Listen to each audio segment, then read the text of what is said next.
Welcome back to Absolutely the Best Podcast, A Work in Progress. I'm Zach, and with me today is my good friend, Michael. Hi, I'm the only good friend here. No George today because he's not an expert on the subject like our guests, who I will have more on in a minute. This is Series 4, Episode 1. That's right, Series 4, Episode 1. This is our new AVPCU adjacent series, so there will be a tie-in to that franchise. You can wait for that too. Today we are doing something a little different. We're talking about and ranking the Metroid game series, specifically the 2D and 2D-ish ones. In other words, not the Prime games.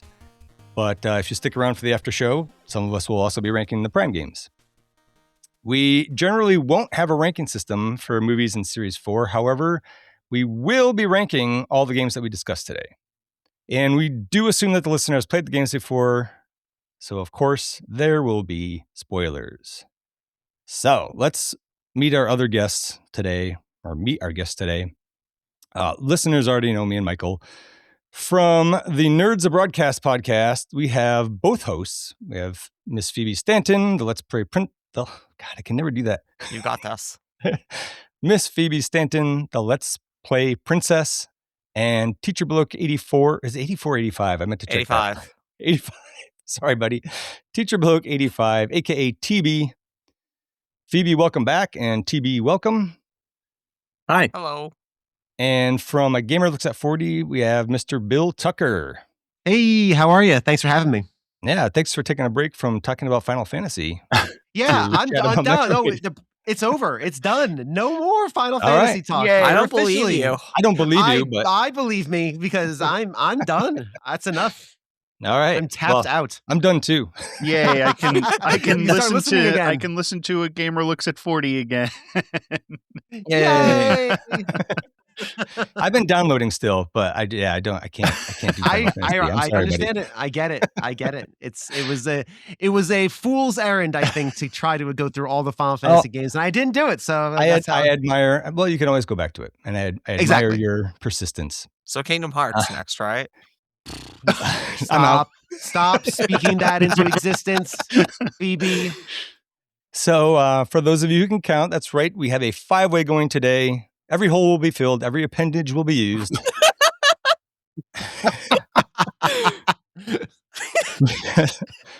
We Set the tones up. I mean, recent regular listeners anyway, kind of know what they're in for. Ever since Colby joined the crew, we've been a little bit more perverted than we were. I would say it's more like an unlocking than any kind of change in personality. But yeah, you do make it a little easier. So Phoebe has been kind enough to prepare a short Metroid series overview. And then if you want to talk about your personal history with the series first, after that, Phoebe, you are welcome to. Sure. So yes, we are here to celebrate the Metroid series, which is currently nearing its 40th anniversary. Created by Nintendo in 1986, this beloved franchise stars the bounty hunter Samus Aran as she solves such universal problems as space pirates, parasitic DNA clones, and the most evil of them all, space daddies. This franchise has spawned two amazing genres that encompass the themes of exploration and puzzle solving. I see Colby shaking his head in the corner of my eye, making this one of the most important franchises that Nintendo has ever released. This was one of my franchises growing up.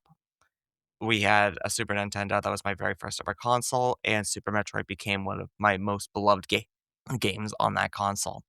We sadly jumped to the PlayStation 1 afterwards, and I didn't have Metroid 2 or the original Metroid, so my next time with the franchise would be Fusion and Prime, so I was able to at least play Metroid using the link cable system. Nice. And I have played just about every game in this franchise. Which ones are you missing? Let me double check the list real quick. I am missing Metroid 2 still. Right. Funny enough, Samus Returns, and I have never beaten Corruption, but I got very far enough into it and Hunters that they are ranked for the Prime after show. Nice. But you did your research on the other ones, so yeah. Right. Yeah, we're good. I mean, I played that one- AM2R. That's good enough as is. I think that's probably being unfair to the Metroid 2, or it's unfair to AM2R to give Metroid 2 whatever. Yes, it's not going to be the right rating because AM2R is way better than Metroid 2. I think I ranked it where I believe it should go. Okay. Perfect. Well, that's why there's 5 of us anyway. Yeah. Fight. TeeBee, do you want to go next with your personal history? Yeah, sure. I think this is one of the things that Phoebe and I kind of found similar ground on when we first got talking to one another. We both absolutely adore the Metroid series. And as the less interesting half of Nerds of Broadcast, I approve. So when I was a kid, I had the original Metroid on NES. Took me many, many years to beat it. But I did have Metroid 2 and then Super Metroid. And Super Metroid is just one of those all-time greats, in my opinion. It's one of those that every time you're talking about best games ever, it's always mentioned. And with good reason. It was way ahead of its time. And I think in a lot of ways, a lot of further entries in the series are kind of trying to emulate some of the things that Super did. And with good reason. It was awesome. Loved Fusion, loved the Prime games, love AM2R. You know what? I'm going to say it. I love Other M. I'm with you. So this is going to be interesting. Bill, you're up next. Yeah, so I'm old, as anyone who knows me knows. I really should change the name of the show now to A Gamer Looks at 50 because I'm looking at 50. I mean, 5 years until I hit 50, but I'm well past 40. You're a baby. I know. Metroid was one of my first franchises on Nintendo. I had an NES when I was 7, and Metroid was one of those games that showed up under the Christmas tree. Played it as an 8-year-old, I think, probably 8 or 9 when I played it. Completed it with some judicious help from Nintendo Power, of course, as you did in those days.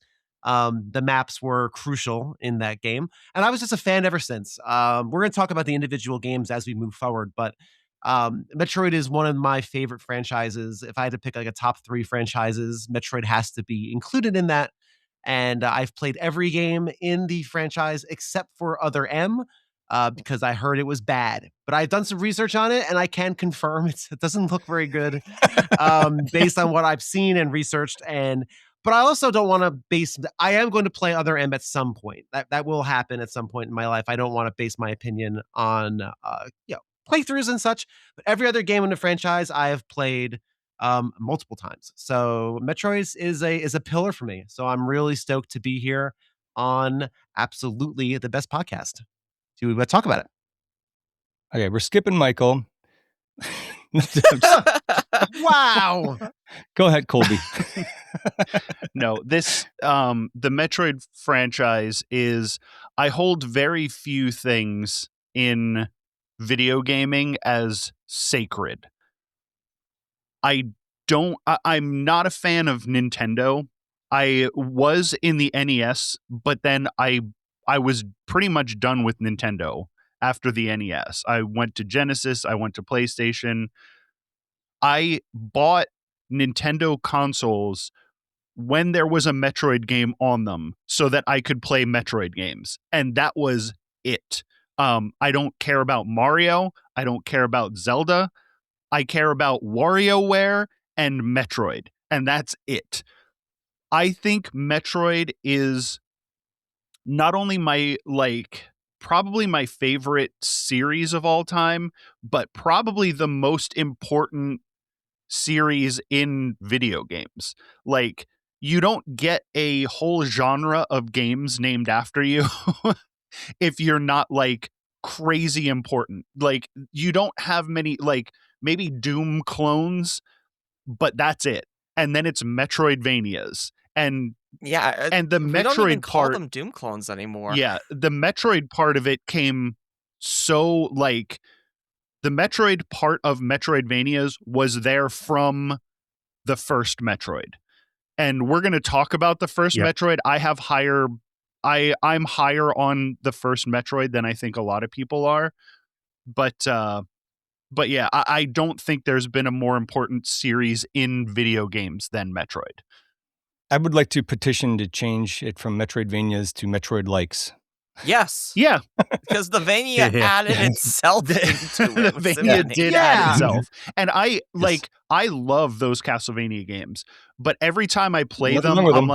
like, huh? Are these really as good as the Metroid games? And then I'll play Super Metroid, and I'm like, no, they're not even close. They're not even No. close. And that's why I said there's now two genres, because there's not only Metroidvanias or Metroid likes, whatever you want to call them. We now have a new one called Metroid Brainia that has started coming out, which is that same type of mentality of exploration, but instead of it being about item pickups and stuff, it's about puzzle solving and bringing that knowledge backward. So stuff like Tunic and the Outer Wilds are Oh, that's being called interesting. Metroid Brainias. They're the puzzle Oh. games of Metroids. I will have to check some of those out. Tunic- That might be. Tunic is fantastic. You'll really like Tunic. All right. All right, cool. Well, when I'm editing this, I will remember to look into that. So, Colby has said a lot of things that I would have said about my own personal history with Metroid series. We're going to disagree on some of the rankings here, but like Metroid is my series. It is the only series I truly care about. I would say next would probably be Zelda. It is it might as well be third. It's such a distant second. I don't care that much about Zelda games, especially the last couple. I know that's maybe a hot take, but I don't like all the changes they made. That's a different podcast. But this has been the Metroid series has been the impetus for me buying any of the Nintendo consoles. NES, Game Boy, Super Nintendo, GBA, GameCube, DS Lite for hunters, Wii, 2DS, and Switch 2. Although I could have just used my Switch for Metroid Prime 4 Beyond, but I wanted to play it as best, give it the best experience I could possibly have. And you'll notice that I did not mention, since I have never owned the N64 or a Wii U, because there was never any Metroid game for those.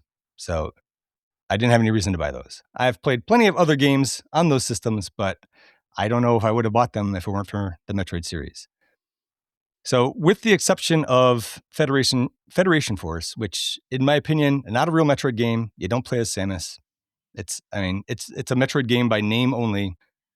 And also with the exception of Metroid Prime 4, only because that one's so new, I've played every Metroid game all the way through multiple times and 100%ed each one. Also not pinball, but that's that's a different way of telling the story of Metroid Prime. And I will probably pick that up at some point. Prime Pinball is it's so different. Prime Pinball is great. It's a lot of fun. It's a really fun game. But I actually do have a Japanese cartridge of it, thinking I could play that, but I don't. You need to know some Japanese, so I didn't really know what I was doing. So I probably just legally obtain a ROM at some point and play it on an emulator.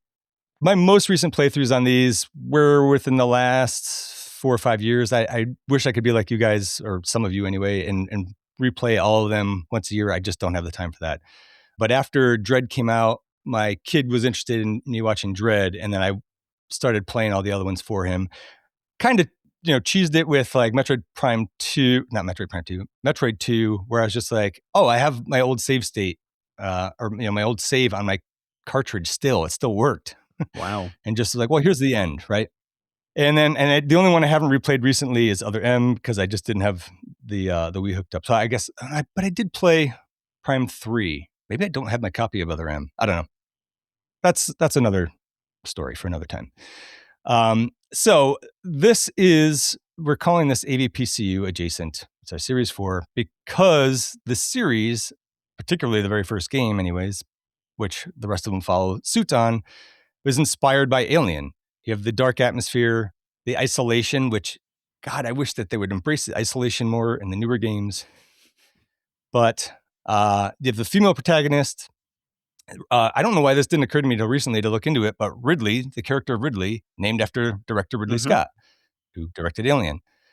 And supposedly the creature design of Ridley was inspired somewhat by the xenomorph, which Sure. Yeah, and that kinda. it's bony, Yeah. I guess. Yeah. But Yeah. whatever. The one complaint I really have about the first Metroid is those bosses look so bad. They look so Yeah, dumb. but I mean, what are you gonna do? Like At the Kraid very least- especially. At the very least, in Super Metroid, they embrace it by having the fake Kraid. Yeah. Yes. Yes. Yes. Yes, actually, yeah, I Yes. forgot about that. That's great. So, for the listener, everybody participating today already knows the rules, but for the listeners, I want to go over a few things. First of all, this all came about because I made the mistake of doing a quick and dirty Metroid game ranking on the Retro Game Club podcast, and Colby made the mistake of listening to it, and he's got some issues, and so we've been just kind of ribbing each other about that for a while. And then he's like, I have time over this break. We should do this. And so I've assembled everyone here today because they have extensive knowledge and love for the series. So we have a list of 8 games, and each of us has divvied up 72 points between the games. A better game gets more points. The 72 points comes from, if you wanted all 8 games to be ranked differently and you spaced them apart by 2 points each, it's 16 plus 14 plus 12, blah, blah, blah, down to 2. That's 72 points. You have to use all 72 points. I don't know why you wouldn't. And there are no ties allowed. You have to make the hard decision. All right. If you think that, I don't know, if you think 2 games are really close, put them apart by 1 point. You got to pick one over the other. And everybody has done that. You can award 0 points to one game. Now, for me personally, this is all kind of on a scale. So if I only give if I only give 1 or 2 points to a game, doesn't mean it's a bad game. It means within the Metroid series, I think it's the lowest of them. I do love all the games, including Other M. I love Other M the least. But that's how we're going to go about ranking this. So we're going to talk about each game. Then we're also only considering the North American and European releases because that's what everybody here has played. We're not talking about like the Famicom, which I think has an extra audio track, right? Or an audio channel. Not that would make much difference, I don't think. The disc system version of Metroid, I think the soundtrack might have bumped it up like a Really? notch for me. The music in the disc system Metroid is so good. Okay, next time I play Nestroid, I guess I'll play Famtroid. I just listen, like I'll listen to it on just YouTube while I'm doing something else. Listen to I can do that today. Yeah, so good. All right, that's a good plan. So we're going to discuss the games in chronological order of release. We'll take turns going first, and then feel free to interrupt someone if they say something wild or if you agree or whatever. That's fine. And then if you have other things to add, that's fine. But somebody will go first, talk about a little bit about the game, what they like about it, what they don't maybe, and give it the points. All right. And then each person will do that for each game. When we get through all the games, I'll add up all the points that everyone has awarded the games, and then highest score wins, and so on, all the way down to last place, 8th place. And then after that, we can argue about tiers. We'll talk about S through F tiers. So I think we're set to go. We'll start with Metroid, developed by Nintendo R&D 1 and Intelligent Systems for the NES, released August 15th, 1987 in North America, and January 15th in 1988 in Europe. Boy, TeeBee, you had to wait an extra 6 months. I was 3. So you were very impatient. Very much so. I'm going to go first on this one just because I wanted to set the example. Metroid for the NES, it's classic. I have tons of nostalgia for it.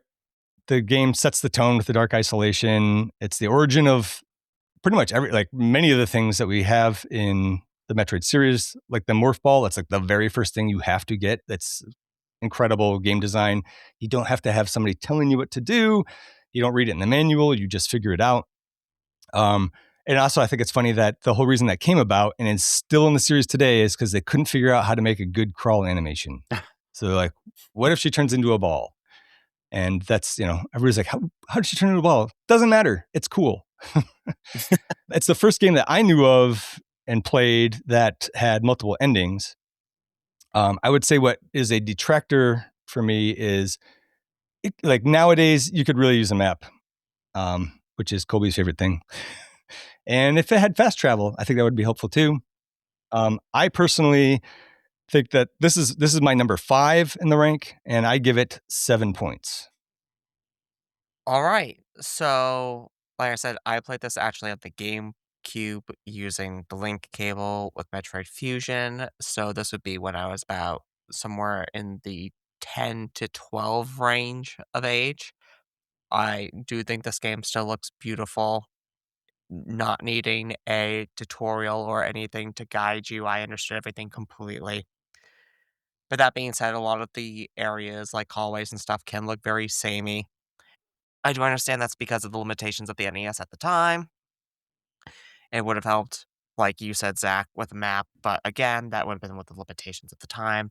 Right. But that being said, I do think this game still holds up to this day and is still one of the best Easter egg endings ever. The iconic, oh my god, she's a chick?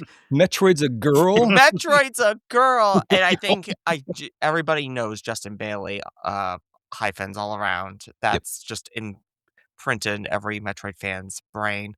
So with that in mind, I gave it 8 points. 8? 8. All right, gotcha. All right, TeeBee, you're up. Okay, now I think I'm doing the scoring system wrong because you've scored it way higher than I have. Hey, it's Wow. all going to come out in the wash. Puts it. We don't. We're not all going to agree. This is how we're going to mathematically determine for real, and hopefully everybody is upset about it. Yeah, the 4 of us, because Excellent. Bill's not in the order on the spreadsheet. Bill's not in the order? What are you talking Yeah, about? Bill's I am not on the order. I'm on the other sheet. Yeah. Sorry, I updated it because I didn't have Bill added when I first put it in there. So he's after Michael. Sorry, I didn't want to go and it was too much editing to put you before Michael. I was going to go first as an example. Michael was going to go last because he's the other co-host. That's fair. That's all right. We'll let these heathens talk, and then Michael and I will talk some sugar Wow, about this. okay. TeeBee, after you, good sir. Well, Up top. There you go. While we were at it, I did want to mention only Michael and I are the only ones who are not going to get to go twice on this because there wasn't enough games to have us go twice. Since it's since we're the normal hosts, I figured we would let the guests go twice. Anyways, TeeBee, take it away. Okay, I would have been about 7 or 8 years old when I played the first Metroid. Loved the NES. I was absolutely obsessed with that machine.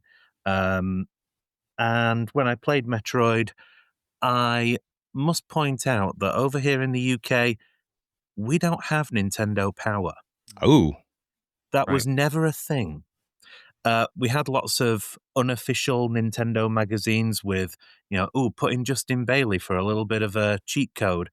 We never had guides and maps or anything like that. So we were just left to our own devices, really. And for that reason, Metroid is quite low on the rankings for me because I found it at the time and I still find it today a little bit, what's the word?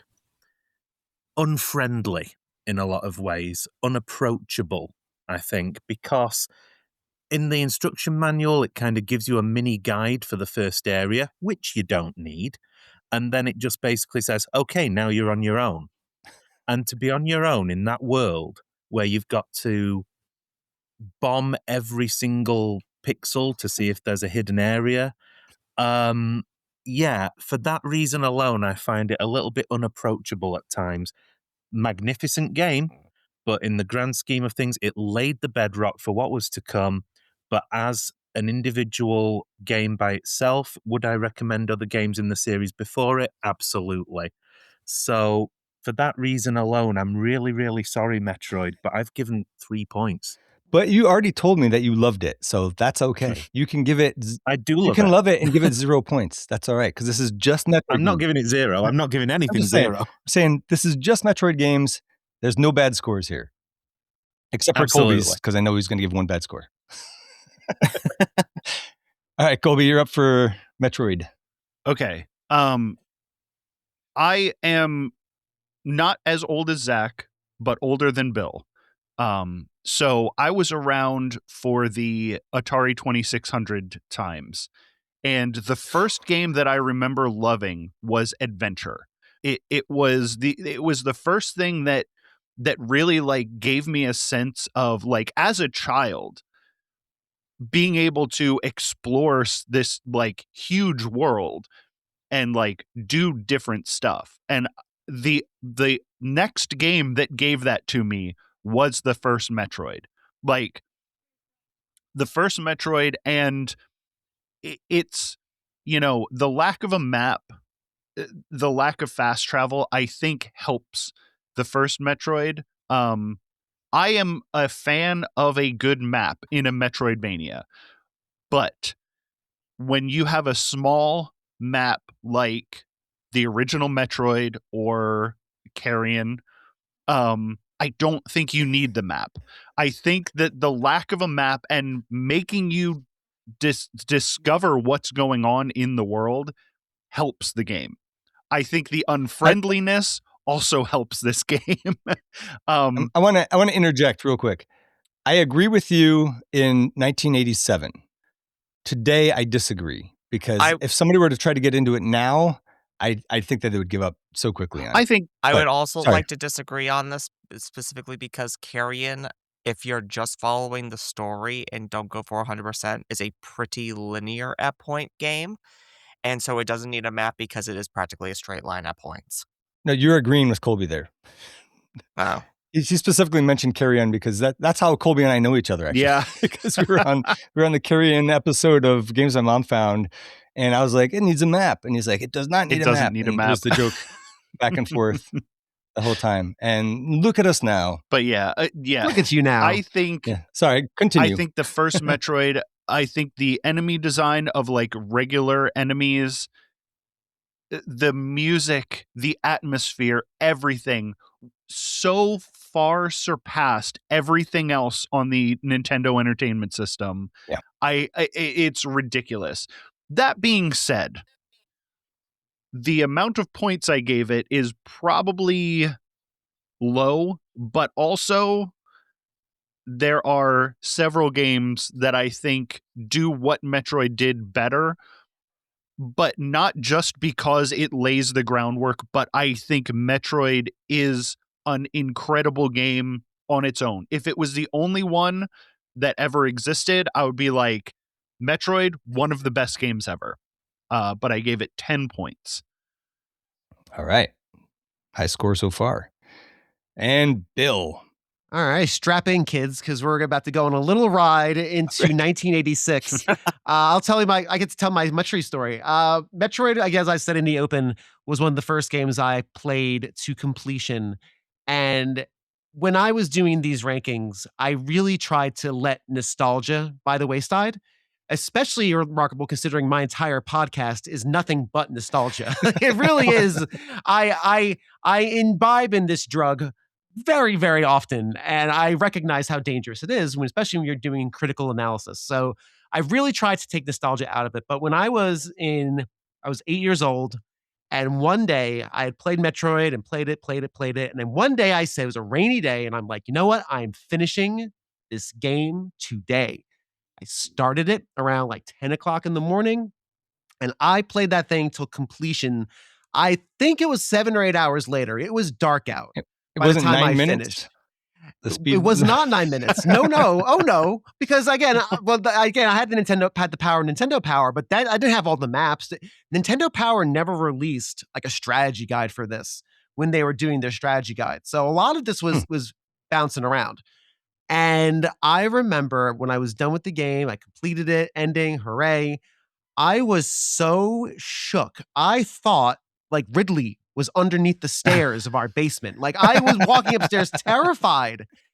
And I had never had a piece of media do that to me before. Nice. And kind of like what Colby was saying is games didn't do that in 1986. 1986 games made you feel happy or excited or like a football player or a mustache plumber or puzzles.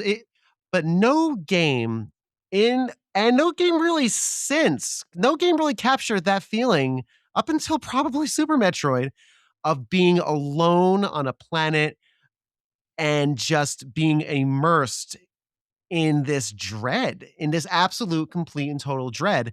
And I awarded this game higher than anybody. This is actually Nice. third on my list because that's, for me, Metroid is all about atmosphere. That is one of the hallmarks of Metroid. If there's tent poles for a franchise, the biggest one, the load-bearing tent pole for me is atmosphere. Because Metroid and Super Metroid, and even like some of the Prime games, capture that sense of dread. And I love the fact you're doing this alongside Alien. I think that's genius because there's so many parallels you can draw from that. This game, the original Metroid, still creates unparalleled dread, better than most games in the series. And it's still a lot of fun to play. Like, it's still a lot of fun to explore. It's still a lot of fun to poke at the edges. It still rewards you for doing so. So I have awarded 13 points to the original Metroid. Nice. Nice. So that's my final ranking, and I'm sticking to it. Damn it! Very good, sir. I think that's right. Yeah. And I think that Metroid, my genre of game is alone in an alien world where everything is trying to kill you. Like, I'm a big fan of the Souls games. I love what's that one? Oh shoot, I can't remember the name of it. But like, I love a game where you're alone and you have to just figure it out. I think, and Metroid, I think, and Adventure and Metroid did that for me. And you're a big Fallout fan, so like Fallout, I like Fallout, very similar. yes. Like, yeah. So it's and that's kind of where I lie too in that. And again, I understand that not having a map kind of stinks. I get it, right? But I do think, like Carrion, and I was on that Carrion episode as well, and I'm also think I don't think it needed a map. I think it just needed better designed levels. That's kind of where I landed with Carrion. I remember that conversation. But anyway, when it comes to this game, I think it sustains. I think it's just small enough where you don't really need it, and having that sense of just bouncing off the walls, trying to figure out what to do. Is it a bit unfriendly? Yes. Yes. It's NES. It's Nintendo, right? You got to kind of grade that on a curve.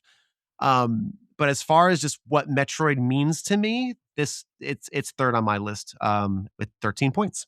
I think it's Bill, I Nice. apologize for not remembering that you were also on the Carry On episode, because I guess that's how we know each other as well. I think so. I think that was a very momentous episode. First time we talked, anyway. Yeah, probably. It's fourth on my list, the original Metroid. So we will now move on to Metroid 2, Return of Samus, developed by Nintendo R&D 1 for the Game Boy, released November 1991 in North America, May 1992 in Europe. What does that make you, 8, TeeBee? What year was it? 1992. 1992, I'd have been 7. Okay, I was close. Phoebe, you're up first on this one. Okay, so I don't have any attachment to this game, and watching videos of it, let's be honest, it has... I grew up with a Game Boy. I still love the Game Boy, but a lot of games back then were a lot more zoomed in than they should have been. Yes. Samus taking up like half of the screen, if not more, is a little ridiculous, especially when you are having to fight things like Beta Metroids and Omega Metroids later on. And once again, the lack of a map. And let's be honest, it doesn't look as pretty as the original Metroid because you're just looking at it from a black and white standpoint, or in most cases, a green and black standpoint. So with that in mind, I actually had to give this a 2. I have no attachment to it, and looking at it, I'd rather just play one of its contemporaries. Phoebe, I need to also issue you an apology, because had I thought about this, I would have put somebody else first on this one who had played it. You did great. Thank you. TeeBee, you're up next. Okay. I first played this game, I would have been about 10. I remember getting a Super Game Boy with Donkey Kong 94 for, I'm pretty sure it was my 10th birthday. And I love that game. And of course, I was then interested in some of the Game Boy games that I hadn't played, but I'd read about in some Nintendo magazines. And I was really interested in finding some of these sequels that had happened to some of the NES games that I loved. So, for instance, there was a direct sequel to the absolute classic, A Boy and His Blob, that was on the Game Boy, The Rescue of Princess Blobette. It had to be played. Very much like Metroid 2 Return of Samus. I'm like, oh, cool, there's a Metroid game, and it's on the Game Boy. Okay. It's a sequel, even better. So I played it. And then many years later, I came back to it, eventually playing it to completion. And I have issues with this one. It, as Phoebe said, is so zoomed in, it's ridiculous. The lack of a map doesn't help. The lack of any kind of guide doesn't help. It doesn't really flow like the other Metroid games do, where in a lot of points in Metroid, the original, you know where you're going. You know there's general flow to the game. And with Metroid 2, something will happen in the world, and then you'll spend half your time looking for what happened. So maybe it's because I was young and wasn't paying attention. Maybe it really is just a badly designed sequel to Metroid. Either way, I've also given it 2 points because it has to be lower than the original. It's the law. I would disagree with it being badly designed, but I'll save the rest of my comments for when it's my turn. Michael, you're up next. I was surprised playing this again. This is one that I don't do on a regular basis, but from the time that we decided that we were going to do this episode until today, I have actually played through just about all of them. I have played all of them. And one of the things that always surprises me, not surprises me, but you don't think about it because a lot of Metroidvanias take movement from the Castlevania too much, and I think the Castlevania games are always a little bit too slow. And what you don't remember is that Metroid is always a little bit faster than you think it is.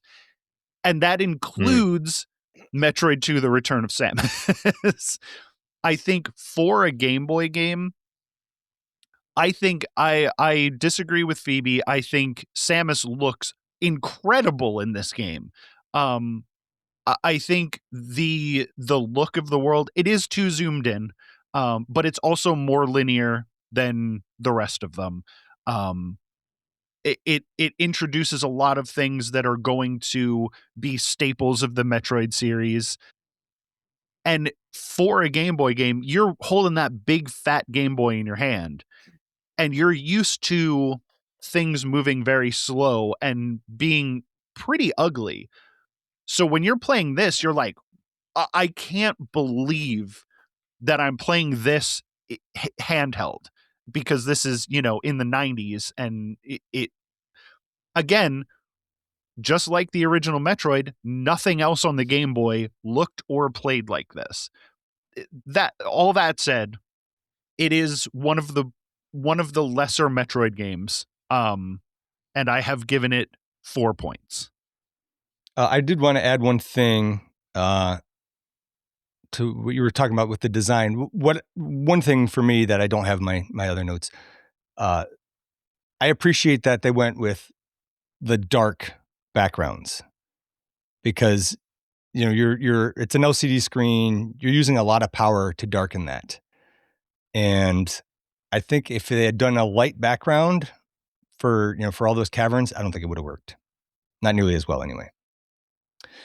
So you gave it a 4? Yeah, I gave it 4. And Bill, you're up.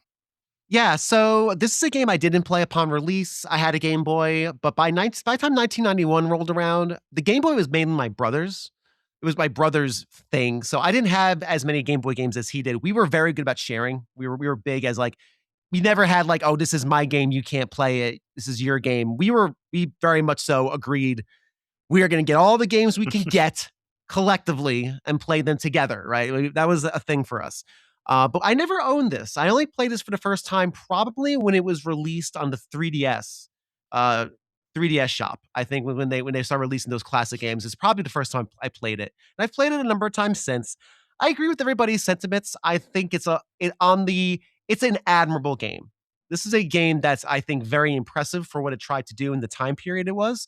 This is kind of, we're like mid-life cycle Game Boy, a little closer to towards the end of the life cycle for Game Boy. This was the style that everyone was doing. They wanted to create Super Nintendo style graphics on a Game Boy. And actually, Super Nintendo came out in 91 in the US. If I'm not mistaken. That's right. I think so. Brain working? Yeah. Yes. So this was kind of like bridging that gap. And I think what they were able to achieve graphically, I still think the big Metroid at the end looks fantastic. I think some of those creature designs are cool. I love the idea of evolving Metroids is really fun. Not sure how much I love the idea of exterminating the entire race and creating I don't know if that's completely necessary. But as far as an admirable effort, I think it's great. I do agree, though. I think it's that lack of space for your character to embody. Only for me, created a claustrophobia. It's one of the most claustrophobic Metroid games because you are so kind of like tightly in these tight caverns. But overall, I think I had to award other points to other games that are clearly better. So I gave it 4 points as well. But I still think this is a admirable game that I don't think, and we'll talk about Return of Samus, or what's the 3DS? Samus Returns. 3DS one. Thank you. Samus Returns. I don't think Samus Returns completely replaces this. I still think this is a game that if you're a Metroid fan, you should definitely give it a shot. And they're different enough. They're different enough. And I appreciate about Metroid, and we'll talk about probably some of the other iterations as well. But I think this holds its own on its own to warrant a playthrough. But as far as Metroid games go, this is definitely lower tier. I'll put it as 4 points for me. All right. Yeah, and I think if you do like Samus Returns, you should check this out to see where that came from if you haven't already. Yeah, I think it's a pretty slight game. It can get there in 10 hours, and it's not too taxing. Yeah. So I think you guys said most of what I would have said. They did introduce the different types of Metroids. I did kind of look into them again real quick and noticed that the Zeta and Omega Metroids are a little more xenomorph inspired maybe. But actually, has anyone here seen the movie Extro? Like a 1987 movie. The fact that I know what you're talking about disturbs I know me. what you're talking. I know what you're talking about, but I don't think I've seen it. It's it's like the little head thing that lives in a thing and it kills people. No, I think that's something else. It's an alien. It's an alien thing. It's a wild movie. It's like really graphic, and I mean I haven't seen it in a while. I did see it like within the last 10 years. But anyways, the Zeta and Omega Metroids really looked like the Extro alien to me. Anyways, that's besides the point. I thought it was really cool. The coolest thing about this, which I didn't know till many years later, I had to go back and play it again. You can bomb the Queen Metroid. Like you can let her eat you, and you bomb inside her belly, and you can kill her that way. I didn't know that. That's really cool. Yeah, that's really the way awesome. I've always heard people do it. Really? See, I had no idea. That's very cool. Yep. I didn't know that's that the either. easy way. But I didn't know. I did it the hard way the first time. The baby Metroid, cute as hell. And that leads to the storyline of Super Metroid, and we need to have that. I do think it's too linear, and yet would benefit from a map, in my opinion, these days. Anyways, I mean, some of the areas have branches on branches that kind of tend to look the same. I don't like the jump in this game. It's pretty floaty. But That's, I mean, it's a Metroid. It's Metroid. The Metroid jump is always floaty. Yeah, and this is I like think extra floaty. Maybe it's just because you're so zoomed in. And I think a lot of it had to do with the limitations of the hardware too, of the refresh rate of the screen. And again, you're on this, the green and black. I think a lot of that has to do with the limitations of the hardware as well. Yeah, because a lot of those Game Boy games can feel floaty at points. So. Yeah. I'm kind of with Colby on that. Michael, do you prefer Colby or Mike? Colby's good. do you- That's what everybody calls me. Colby. MC. Cool. Okay. I just want MC Oh, I to like the that. BY. There you go. MC to the BY. I agree. I love the floatiness of. I think it just adds to that sense of atmosphere and dread, and we will talk about that with other games as we move forward. So just to finish up my notes, I thought it was great to have back in the day. I don't know if I'll ever play it again start to finish, but it is fun to revisit parts of. It was number 7 on my list, and I also gave it 2 points. And so, Phoebe, I think you were right on. I mean, 2 points from me, you, and TeeBee. I think you're right. Not that 4 points is wrong. Well, I had I had points that I had laying around. So. Oh yeah. Well, just all these extra points just laying in there. Huh, I wonder where those came from. You don't have to wonder. So next is Super Metroid, developed by Nintendo R&D 1 and Intelligent Systems for the Super Nintendo. Released April 18th, 1994 in North America and July 28th, 1994 in PAL regions. Speaking of PAL regions, you are up first on this one, TeeBee. Okay, story time with TeeBee. Nice. To talk about Super Metroid, I have to first talk about Mega Man X. And I've talked on A Gamer Looks at 40 about my Mega Man X experience. I imported a copy of Mega Man X in January of 1994 when it had just come out in the States. I was so excited to play a new Mega Man, let alone a new series, a new iteration of Mega Man.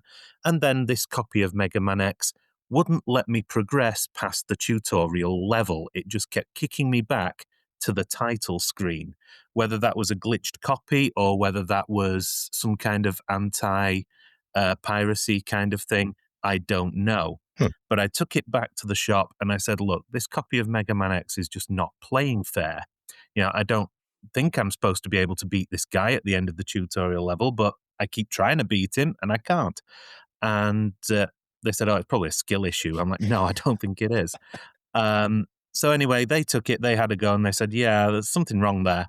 So that began a chain of trade-ins. So I kind of got another game in exchange for that. I think it might have been Legend of the Mystical Ninja, but I may be mistaken. And then played through that, took it back, traded it in, played through the next one, took it back, traded it in. And then one day in mid-1994, I went in with the game that I just finished, and I said, okay, what's next? And I happened to see, and I don't know if this is the same in North America as it is in the PAL regions, but over here, Super Metroid released in an enormous red Earthbound size box. Oh, nice. It is gorgeous, and I still have mine. And I saw that, and bear in mind, this is before Super Game Boy and Metroid 2 in my life. I was like, oh, there's a Super Metroid? Okay, I love Metroid. I've got to try this. And so I traded in for this enormous box of Super Metroid that came with a player's guide inside. I gave that to my parents, and I said, don't let me look at it unless I'm really, really stuck. And then began my adventure in, let's face it, it's one of the best games ever made. Start to finish, I was hooked. There were only 2 points where I needed to ask my parents, can I peek in the strategy guide? And one of those, they said, no, keep trying. One of them, they actually let me peek, and I was like, oh, damn, I never thought of that. And again, the things that this game does, it does what Metroid did well, it does what Metroid 2 did well, and then it goes absolutely crazy on top of it as well. Areas like the wrecked ship, I think that's absolutely astounding. Some of the overworld areas, not the caves and such that we were used to, but the surface areas as well. I don't think I've ever seen another Metroid game attempt something so beautiful in 2D until Dread. And it's absolutely astounding game. So many twists and turns with the paths that you can take, the abilities that you get. Who doesn't love the grapple beam? And yeah, right up the way up until that grand finale, that final encounter, and then it really does earn the name when the Super Metroid appears. Yeah, beautiful game, beautiful game. Still, I'm not entirely sure I'm doing the point system There's right. no but wrong way. It's got, oh, good. It's got 20 from me. All right. Wow. As long, sorry, there's no wrong way, as long as your points add up to 72. They do. The only thing I disagree about that is saying Super Metroid in the same sentence as Mega Man X. That's the only thing I have a problem with. Both incredible games. Both incredible games, both perfect Super Nintendo games, both have a perfect tutorial. I'm gonna side with TeeBee on this one. Mega Man X is my favorite game of all time, and Super Metroid is my number 2. So, maybe I got to give it another try, but I didn't like Mega Man. I adore Mega Man X, and but we're talking about Metroid here, and I think Colby's next. But I side with you on that one, TeeBee, for sure. Thank you. Am I next? I don't have the. You are next. Okay. Yeah. I didn't have a Super Nintendo until Super Metroid came out, and then I still didn't have one, but I bought the game and borrowed a friend's Super Nintendo so that I could play it. I knew that I had to have it. Like I said, at that point in time, it went adventure, Metroid, and then like a huge drop down. So I was like, all right, well, I need to play this new Metroid game. So I bought the game, borrowed a Super Nintendo, and just like Bill, this is my second favorite game of all time. People will talk shit on some of the jumping, some of the I don't know. There's some stuff that people have a problem with, but maybe it's just because of how many times I've played the game. I think this game controls perfectly. I think this game people try to make games that look like this now and don't even get close. The way that this game looked back in 1994, it makes you wonder, there are a couple of games on the Super Nintendo Genesis where I'm like, how are games not just looking like this and playing like this? Instead we get like, we get a bunch of bullshit, but then it's like Super Mario World, Earthworm Jim, this, we have stuff that looks and moves and plays so well. And then it's like 80% garbage that would have looked better on the NES. And I don't understand how stuff didn't do this, but yeah, every time I play this game, I'm like, yeah, this is great. This is a great game. It looks great. It plays great. The map is definitely a plus here. I think this is the first one where it's big enough that I don't want to have to explore every inch of this to find it. And you have that world map that you can just kind of go in between the sections so you can see where you need to go. It's really well done. Give me that map. And I think it's, I like, I love this game so much that I can't even talk about it because like everything comes into my head at once. Like everything I love about this game. And then it's like that Mr. Burns thing when he goes to the doctor and all the germs are like jammed into the door frame. So nothing can actually hurt him. That's my thoughts on Super Metroid. It's so good that all of the good thoughts are jammed and they won't come out of my mouth. Well, I haven't understood a word that you've said this whole time. So okay, good. So all right, how many points? I actually gave Super Metroid 16 points because I needed some extra points for a different game that I needed to score very high. Other M. Got it. All right. I knew you were gonna give that one a pretty high score. So I scored it a little bit lower because I figured you'd average out, but I wouldn't count on TeeBee going that high. All right. That makes Bill up next. Yeah, Super Metroid. This was again. I got this as a kid. I was probably 94, so 14. This was a Christmas present. I'm sure I said, "Give me this game. This must be under the tree if you want to continue to claim me as a member of this family." I mean, it's so hard to put Super Metroid into a 3 or 4 minute box. But I'm gonna try. It's one of those games that exceeds every expectation that you can reasonably have of a Super Nintendo game. And it is the perfect sequel. The perfect sequel. It does everything the original Metroid did. And again, I'm not really counting Metroid 2 because that was a Game Boy game, different hardware. That's an iteration as opposed to a revelation. This is a revelation. This did everything Metroid 1 did and amplified it by a factor of 10.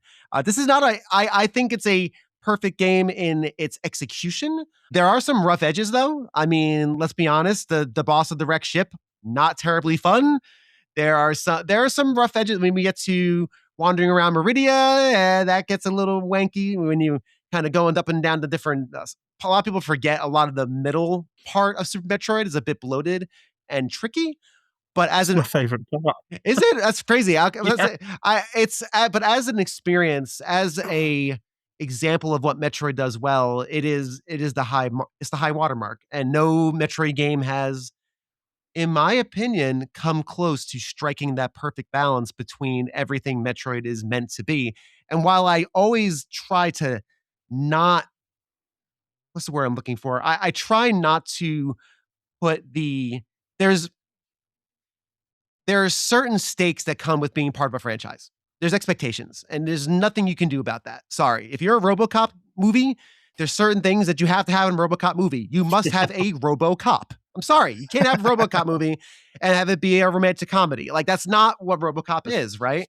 And sometimes that's unfair to games and movies and media because there's expectations that come with being part of a family, part of a franchise. But I think there's also realities to that. And Super Metroid is the prime example of what a Metroid game is and should be, and what Metroid does well and uniquely apart from any other game in existence, to be perfectly honest. So I could go on and speak tons of sugar about Super Metroid, but I gave it 16 points as well, only because I wanted to say some points for everybody else and make it a little more even. So 16 for me. And also, I knew everyone was going to rank it high. So I'm like, I'm not going to give it like 38 points because right. It's going to be the runaway winner. So I decided to do it that way. Something I just now thought of, I didn't write it down, so I want to mention it up front.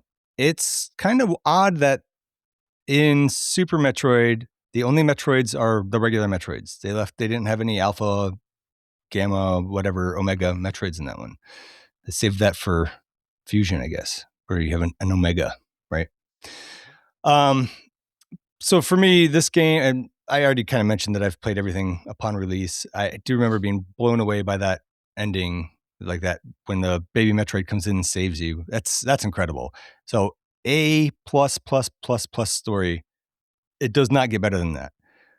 But the story is like 5 minutes at the start and 5 minutes at the end. And in between, there's 8 or so hours of gameplay, the first half of which is great. Very, like, practically perfect.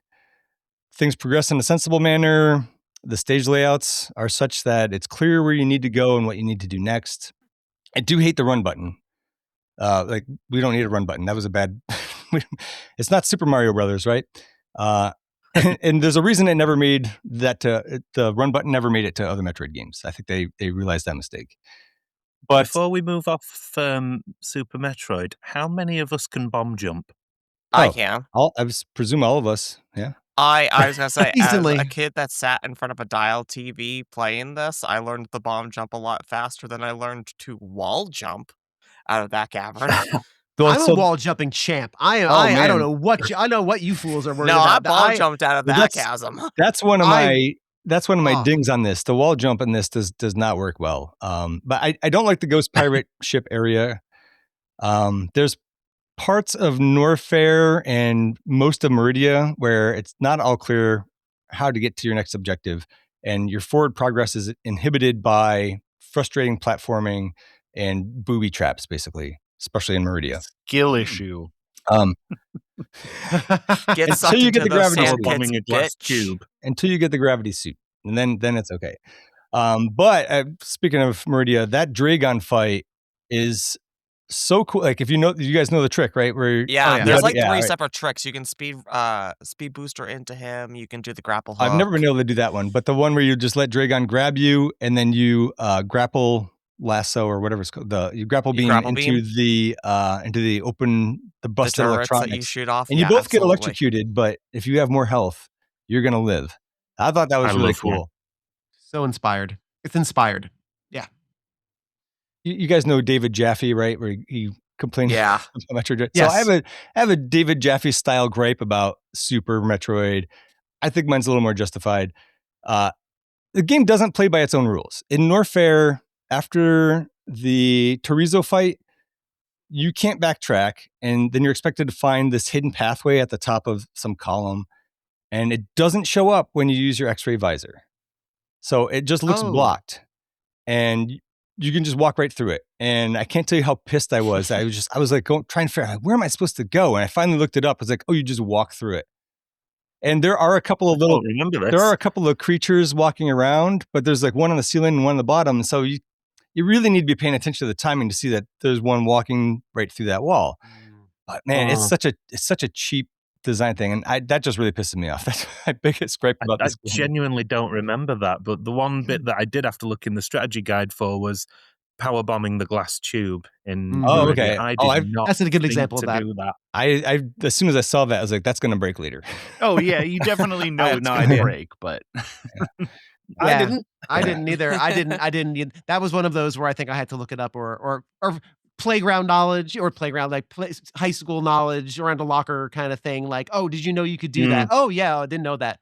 And also I had the Nintendo Power, and there was a strategy guide for that. Nice. So I did have that. So of course I was in the clear on a lot of those things. But it's interesting with Super Metroid is that, again, there are some of those weird bugaboos in it, but the overall quality, I think, masks a lot of those. And I think, I think you're very pretty accurate, Zach, in that the first half of that game is perfect. It is perfection, and it gets a little dodgy towards the end of it, but it finishes so strong. It's that part in the middle, 25% or so, and then once you get to Ridley, it's better again.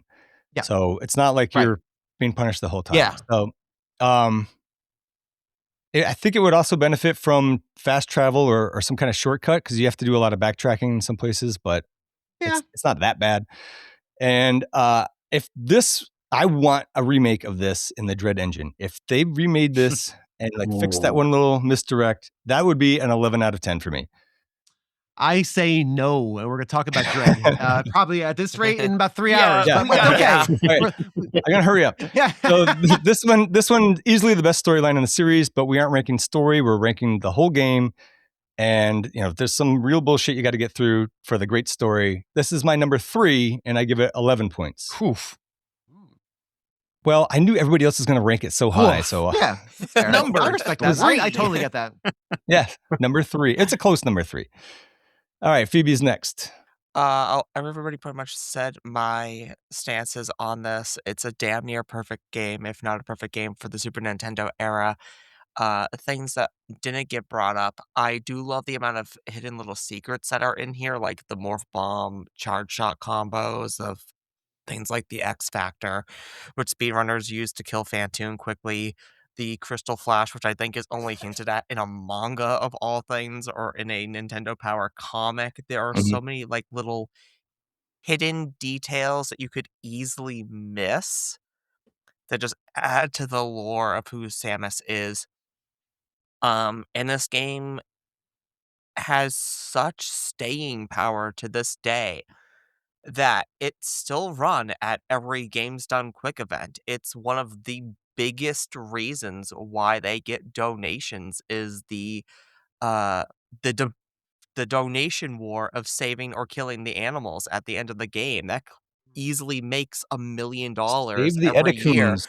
for Wow. either the Prevent Cancer Foundation or Doctors Without Borders. So this game has saved so many lives.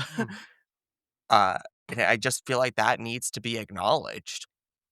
I had no idea. Yeah, that's cool. So with that in mind, I do think that there is personally for me a Metroid game that I like more, but like I said, this is perfect for its time, and it is still damn near perfect now. It's getting 14 points.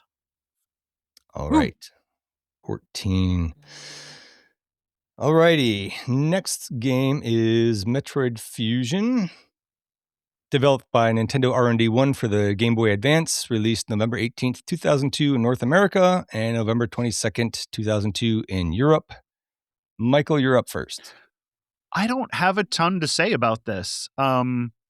It was quite a while in between Metroid games, just like it always is. But as a teenager, it felt like forever. And I bought a Game Boy Advance so I could play this game. I think it's spectacular. I like what it added to the series, but I don't have strong feelings about this.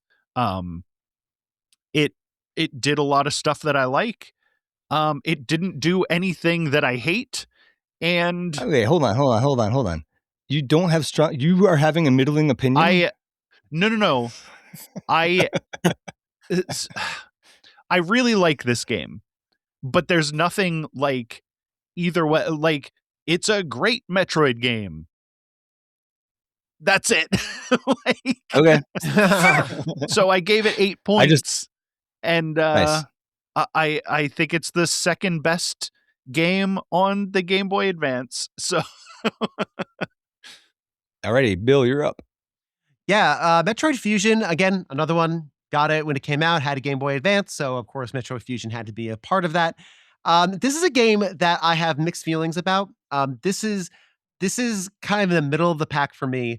I think it does a lot of things very well. I think it plays very well. It feels more modern than the other Metroid games up to that point.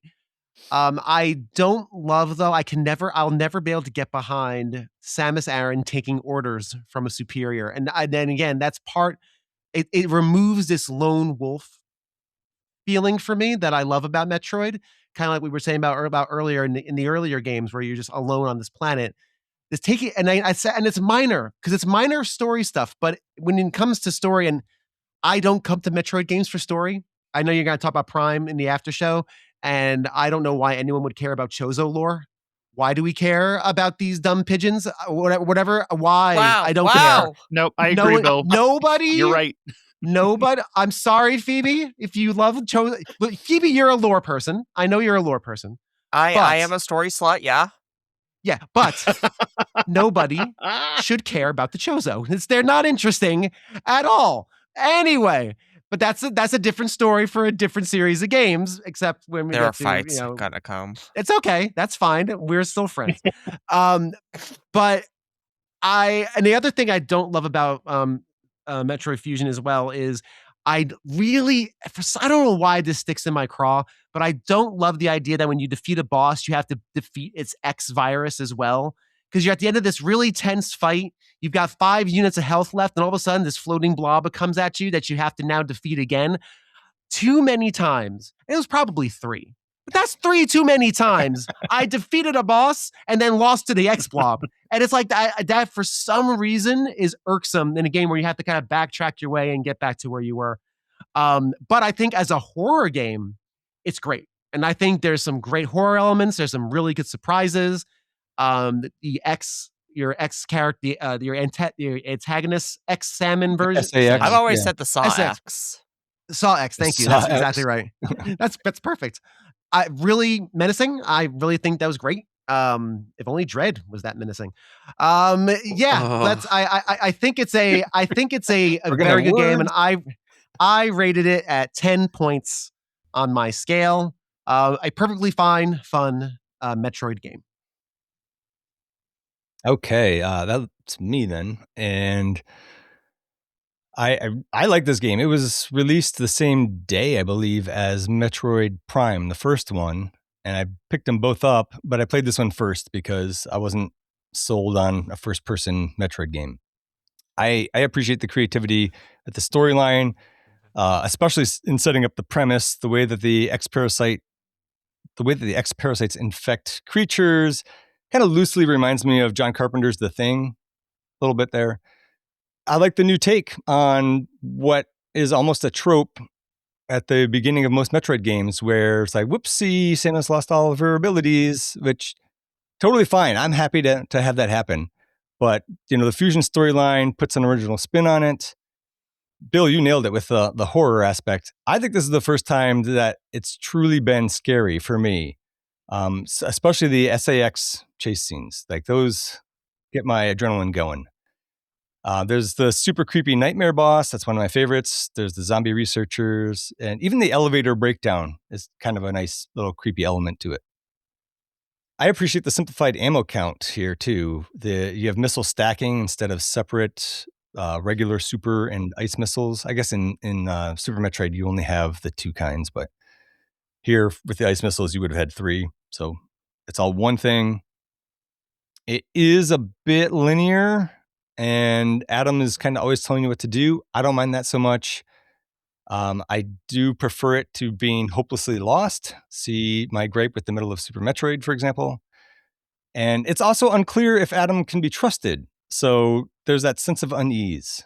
And it's just it's a computer, right? So you don't know, like it's just a program. So I don't see it as not even close to the same as some as other M, games that we're going to be talking about later. Yeah, we'll other, talk about those. I agree that it's it's notable, but not nearly as bad. Like when I think about it, I didn't mind it in Dread because of how it ends in Dread, and I didn't think about it as Adam like in Other M. Because he's not there, I don't have to look at him. Right. But yeah, it definitely is a thing, and it detracts from the game as a whole. But I don't think enough to really be notable. I wouldn't even call it a detraction. I don't think it makes it better, but anyways, I think my biggest problem is that I think it's a little too easy, especially in the first half. When you get to some of the harder bosses, like Bill said, and you get taken out by that core X, that is a real son of a bitch. That sucks. And the water area, it's a little bit tricky in spots, but it's not as bad as Meridia for me. I wish that they had the color-coded doors that open with the different weapons. I think that's the thing I missed most. That's kind of a Metroid staple to me. But all that's pretty minor. This is my personal, Colby's going to hate this. This is my personal number 2, and I give it 17 points. Fucking crazy. To rank this above Super Metroid is fucking crazy. We're not ranking story, we're ranking game. That's bold. And I saw we were talking about story. I think I was going to mention this in the Super Metroid, but we often use the term cinematic in games very loosely. The game is cinematic, and I think sometimes that's a crutch for when it means like it was a story that I followed. It doesn't necessarily mean a cinematic. So Super Metroid is truly cinematic in that it tells its story without words, without script. Yeah, it's visually 100%. telling storytelling. It does cinematic. Whereas this, yeah, it does cinematic right. Unlike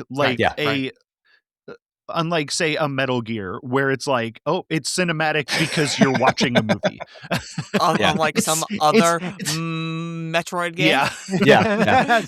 It's cinematic because it's long and you need to pee in the middle of it. Yes, it's not the movie going experience I'm expecting. So anyway, sorry, we have a couple more on this one, I think. Okay, Phoebe, you're up. All right, so Fusion is the one that I got to own the longest. I wish I still had my Game Boy Advance. I love the storytelling in this game.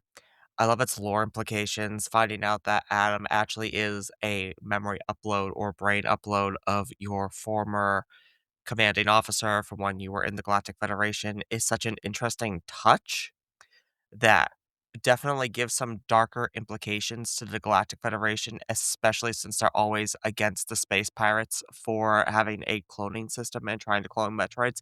And here they are doing the same goddamn thing to the point that Samus goes, "Nope!"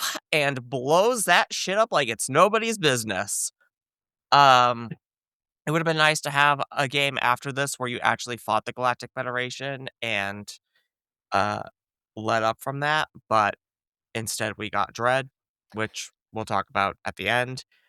I love the Saw X. That thing is terrifying. I think some of the bosses are absolutely fantastic and hard for hard's sake, like the spider when all of the power goes out. Yes.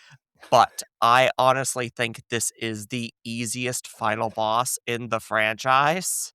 It Yeah. is a little ridiculous that the Saw X is just like, run away from it, take a step back, shoot it, take a step back, shoot it in its second form. And then the Omega Metroid is the same thing of lay into it, take a step back, it's swipe, go back under and just start spamming again. So for that, it is actually my third highest ranked at 12. 12 points. Got it. All right, TeeBee. Yeah, I bought a Game Boy Advance purely for Golden Sun, and then when there was a Metroid game for it, I was like, gimme. And I was not disappointed. As someone who is a huge fan of the opening sequence of Super Metroid, going through that abandoned space station and then the evacuation procedure, I must have played that section more times than I've played the whole of Super Metroid. I love that sequence. And this game feels like a continuation of that sequence because you've got the ship that you're on. It's a more enclosed, more confined, more claustrophobic space. As a claustrophobic person myself, I felt a deep sense of dread in this game and definitely reminded me of the idea of Sigourney Weaver as Ripley aboard the Nostromo being stalked. Yeah. Being stalked by this unkillable thing that just unfortunately happens to be called a sax. And every time it turned up, I wanted the sexy sax man music. But as well as that, you've also got the idea that even down to little touches like Samus's character in this, just look at the idle animation.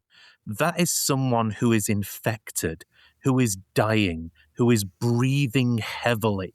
This is not the stood upright, bold Samus from Super Metroid. This is someone who's weak, who's dying, who's trying to survive. And I absolutely love that about this game and its atmosphere. So the chase sequences, beautiful. The sense of claustrophobia, the sense of there is nowhere to run, and yet you still have to run. I love that. And it looks like my co-host and I have mind melded again because I've also given it 12. Nice. We do that a lot. We do. It's worrying. That just happens with co-hosts. It does, yeah. Okay, next we have Metroid Zero Mission, developed by Nintendo R&D 1 for the Game Boy Advance, released February 9th, 2004 in North America and April 8th, 2004 in Europe. And it is Bill's turn to go first. Yeah, this is a game I always avoided because I'm like, I played the original Metroid a lot. Why do I need to play the remake? And I literally never played it until this year, 2025. It was the first time I played it, and I am happy to say that it shot up to the top of my rankings very, very quickly. This is exactly what a remake should be. This is, and again, what I love about this Metroid series is that it constantly is not only innovating, but setting a bar. Because not only does this pay homage to the original game, has some of the same beats and the same rhythms, it goes in completely different ways. I love the stealth at the end. I thought that was inspired. I don't love 2D stealth usually, but the way it was implemented was fantastic. I think again, all of it was such a beautiful balance between let's honor this original game that is very, very good, and let's give gamers who have played that game to death, like Colby and myself, something new to grasp onto. And this is actually number 2 on my list at 14 points. I absolutely was gobsmacked when I played it a few months ago for the first time. And All I'm right. glad. Yeah, great. Okay, that goes to me then. I don't disagree with any of that, other than when you said people who've played the original Metroid a lot, like you and Colby, and you left me out. Sorry, Zach. Sorry. Sorry. Yeah, this is a great remake of a great original. Lots of quality of life improvements. The map, save states, or not save states, but save stations. More upgrades. No fast travel, but there's shortcuts. A lot of them are speed boost puzzles to get to other places to kind of shorten the backtracking a bit. And that whole Zero Suit section, again, like I 100% agree with you, Bill. I'm not usually into stealth. This strikes a really good balance where it's not too frustrating, but it's not just something for you to walk through, essentially. This is number 4 for me, and I give it 10 points. If it weren't for Super Story, I think it might rank higher than Super Metroid for me. Just to rub that in Michael's face. And you can make that argument with this one, I think. That more than Fusion. I think you can make this argument way more than Fusion. All right. So let's move on. Yeah, Phoebe's up next. Yeah, this is one of the 2 Game Boy Advance Metroid games, which means I got to carry this around a lot to school and everything. Nice. Definitely was part of my middle school and high school years. I love the stealth section at the end of this game. I love the lore implication of that final boss against the Robo Ridley, which definitely adds to the Mecha Ridley fight that you get in Prime later on. Um, and this game, more so than Fusion, adds the real first time that you have the speed booster puzzle rooms of Yeah. trying to get across slopes and crumbling blocks that break apart in less than a second, and trying to do the most precision jumping and running possible to get some of those final collectibles. I think, Trying not to press the D-pad direction before you jump. yeah, I love that, and I wish more of the franchise actually did that. Dread does it great. Dread does it, and we'll get there. We But will, this yeah. was like the real first game to do that, and one of the only ones to do it. I would like to see the stealth come back and see her in her Zero Suit more, but until then, this is a damn good remake of a damn good game, and I also gave it 10 points. Fantastic. Okay, TeeBee. Very much like Bill, I didn't play this at the time because in my mind I was thinking, I've already played Metroid. I don't need to play Metroid again. I'll spend my money on other things. I'll spend my money on next-gen games. I was moving away from handhelds at the time and foolishly also missed out on some of the Castlevanias on the Game Boy Advance until later when I discovered they're awesome. But Zero Mission, I picked up really, really cheap and in a very, very battered second-hand box, which I still have. Thankfully, I've got it in a box protector now, but I do own a box and a manual. And I had no idea about the second half of the game when I played it. I had absolutely zero clue that there was going to be something more after Mother Brain. And when I got to what I thought was the end of the game, and then there was the second half beginning, I was blown away. And like I say, as someone who had no idea that was coming, and then there was a whole new Metroid adventure spread out before me, I was in heaven. And 2D stealth, sometimes it's good, sometimes it's average. What was the game? Mark of the Ninja on the Xbox 360. Great 2D stealth game. And I would put Zero Mission's stealth sections way up there with that. I've mind melded with 2 of you now. I've also given it 10 points. All right. And Michael. What everybody else said, I gave it 13 points. It's my number 3. All right. It's a beautiful game. And what other game has done that? Given you a full remake and then another extra stealthy part? Oh, Assault on Dark Athena, Chronicles of Riddick. Oh, for God's sake. All right. That takes us to everyone's favorite game. Other favorite game. Metroid Other M. Developed by Team Ninja and Nintendo Software Planning and Development for the Wii. August 31st, 2010 in North America and September 3rd, 2010 in Europe. And Phoebe, you get the honor of going first on this one. Sorry. 50 points. Final answer. No, I'm joking. Look, at the time of release, I played this game, or a couple years afterwards, I played this game, and I didn't think it was as bad as people had said it was. But does it hold up within the confines of the Metroid series and all of its contemporaries around it? And let's be honest, the answer is no. I still think the combat is fine. I am surprised that this is the only game in the franchise that has a 100% true final boss. If you get 100% of the items, then you get to fight Dantoon. And I think more games should do that, especially since other Metroidvania games do that. Look at Ender Lilies. But that being said, there are so many different faults with this game. Having to switch between first person to a normal Metroid view constantly, it doesn't register at times. There are at least 3 sections in the game where you have to find the magic pixel, and I don't play point and click games. I don't want to find the magic pixel, especially with a Wiimote. And the story of this game is just wonky. If I hear the phrase "the baby" one more fucking time, I swear to God. Not only that, but like we have a weird clone of Mother Brain that's called Madeline something or other. No offense, Parasite Eve 2 tried it first of making a clone of somebody, and I think Parasite Eve 2 is a fine game and is infinitely better than this. Not only that, this game cannot be canon. Within its own lore, it messes things up.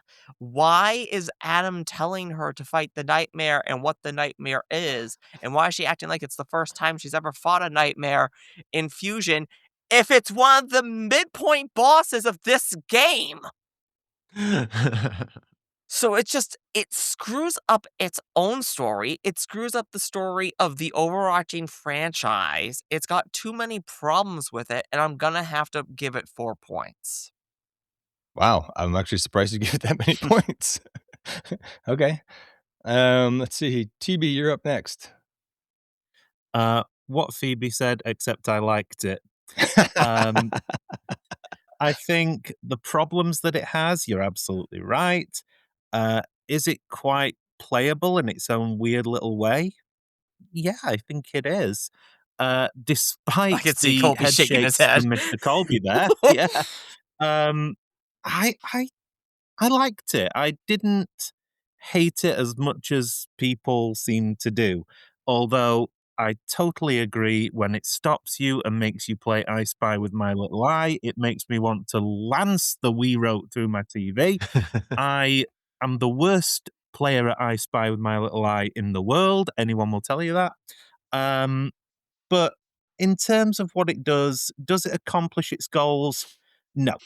Does it make a decent little game? Yeah, I would say so. And is it more accessible to a modern day player than Metroid 2 Return of Samus? Yes. In which case, I'm going to be a little bit more generous with it. And I've written down 5, but this was before I heard all of your arguments about Metroid 1, and I really want to place it below Metroid 1 now. But I'm going to stick with my original thoughts, and I'm going to say 5 points. All right. Man, you guys love this game. Is it okay if I get a drink real quick? Yeah, sure. Is it okay if I keep going? Yeah. Okay. Michael, you're up next. I have never been more disappointed in a game than I was with Metroid Other M. I waited so long for a new Metroid game to come out, and then I got this. I hated this game before I looked at any reviews. Like, I was not tainted by what other people's opinion of this game was. I bought this day one. I went home and I started playing it, and I went, what the fuck is this? This is the worst thing I've ever played. And it's not just, it is unforgivable what they do to Samus. What they make Samus in this game is unforgivable. And then you put it in a 2.5D game before they knew how to make a 2.5D game. You're able to do too much as far as where you can go in this game. It's too much. You're not playing a 3D game and you're not playing a 2D game, but they didn't figure out, it's not Shadow Complex. They didn't figure out how to do 2.5D. They let you run around too much, and then it has the problem of like a Double Dragon where you don't quite know where you're lining up with these enemies. Changing it to the 3D for the missiles is so annoying. And it's not even like the story, whatever, but making, and I've heard this argument, and I think it pretty much sums it up, but it's like having Samus not put on her heat suit until Adam tells her that she can goes against the character worse than anything I've ever seen. I played this game. I have a Wii hooked up in my bedroom, and I have a brother who doesn't get rid of anything. So I was able to play this game, and it's not fun to play. Like, it's not fun in a Metroid way. It's not fun in a video game way. In no world am I having fun playing this game. And then, like, yeah, after waiting for as long as I had to for a new Metroid game and then getting this, there is no world in which anyone could talk me out of. And I even went into it. I was like, all right, well, everybody else doesn't seem to hate this as much as I do. Let me give it a try. And then I was playing it and I'm like, no, fuck this game. I hate this game. I hate it so much. It gets 16 points, right? It gets 0 points. And I know I'm not going to get it into the F tier, but for me, this goes into the F tier. No conversation about it. If I'm ranking the Metroid games, this is a 0 point game, F tier, no conversation about it. Fuck this game. You guys can decide where it actually goes. I'm not saying anything else about this game ever again. I hate this game. I don't think it, I don't even rank it as a Metroid game. This game is a bad game, period. And it's not a Metroid game. So consider this your Metroid M retirement speech. This is the last I will ever talk about Metroid Other M. You can ask me about it, and I'm just going to ignore you because nothing about this game ever again. I've replayed it to see if I could like at least enjoy it on some level, and it's impossible. I'm done. I'm done with Other M forever. So when I do my Metroid series. Yes. And I eventually cover Other M, I'll just replay this. You can. I'll just cut this and plop it in. You can take it. Okay. I mean, this is, you got to ask Zach. I don't talk about I think Zach has to decide that. I don't talk about BioShock Infinite anymore. You don't talk about Other M anymore. That's perfect. Fantastic. Yep. I think I'm next. Bill, there's always a lighthouse. You're next, Bill. Shush, Phoebe, shush. I'm sorry. I don't mean to shush you. That's rude. That was a nice shush. I never played this game. This came out in 2010, And I was very busy clearing out a backlog of bangers I missed out on the PS2 and PS3 era and Xbox era. So I was really knee deep into like my BioShocks, and I was knee deep into Metal Gear Solid at the time. And I just had no time for a game that most people I knew and trusted hated. They never got a chance to play it again. So I have no opinion on this. I gave it 0 points. And I'm glad after Michael Colby's diatribe there. So you can just move on. I don't really have much other than that. So I just gave it 0 because I want to allocate other points to games I played. Sorry, you said 0 points? 0. Big old goose egg. Wow. I'm not too surprised. Okay, so I did buy this when it came out and played it when it came out. But I think by then, there was already some reviews. And I used to watch X-Play, and they totally panned this game. Like, they hated it. I think it really bothered me because, like, I think they rated it worse than they rated Superman 64 or something. I was like, come on, that is unplayable. I would like, this game I is would not rather play unplayable. I would rather play Superman 64 Than what, Colby? than whatever game you're talking about.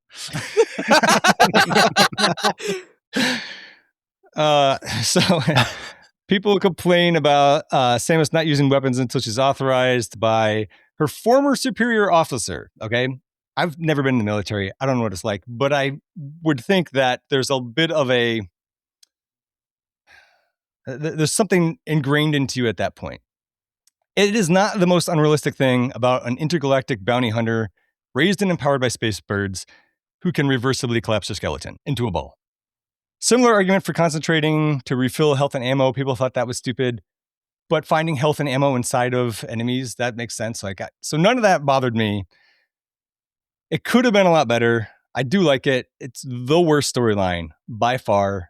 I think the gameplay is not bad. The switching to first person, yeah, it kind of sucks. I thought it was a neat idea, not implemented well. But I would play it again, and I really love that the Nightmare was back because that's one of my favorite bosses from Fusion. So this one just edged out was just edged out by Metroid 2 because the baby storyline in Metroid 2 really leads to something in Super Metroid, and so that's why that one is my number 7, and this one therefore is number 8, and I do give it 1 point. The baby. Yeah, sorry, I said it. That takes us to Metroid Samus Returns, developed by Mercury Steam and Nintendo Entertainment Planning and Development for the 3DS and compatible with the 2DS. Released September 15th, 2017. TeeBee, you are up first. Okay. A return to form after Other Mother. And I think there were a lot of fans at the time trying to do the Metroid 2 remake thing. Heck, we mentioned earlier AM2R, Yep. which, oh my gosh, that's an incredible game, no matter which way you slice it. Does Return of Samus as the official Metroid 2 remake hit the heights of the fan-made AM2R? No. I personally think AM2R was a much better game and probably should have been the official one. You know, Nintendo should have, stopped and said, hey, you know what? That's a great game. We'll stamp our official seal on it. But no, they gave it to, was it Mercury Steam? Yes. Yeah. Did you say they developed Yeah. this one? Yeah, the makers of Castlevania Lords of Shadow and the excellent 3DS version Mirror of Fates, which is, Metroidvania. And I think they did a good job with it. The thing a lot of people don't like about this one being a remake of Metroid 2 on the original Game Boy was this strange parry system that they've put in place. I hated it at first, but then I got good.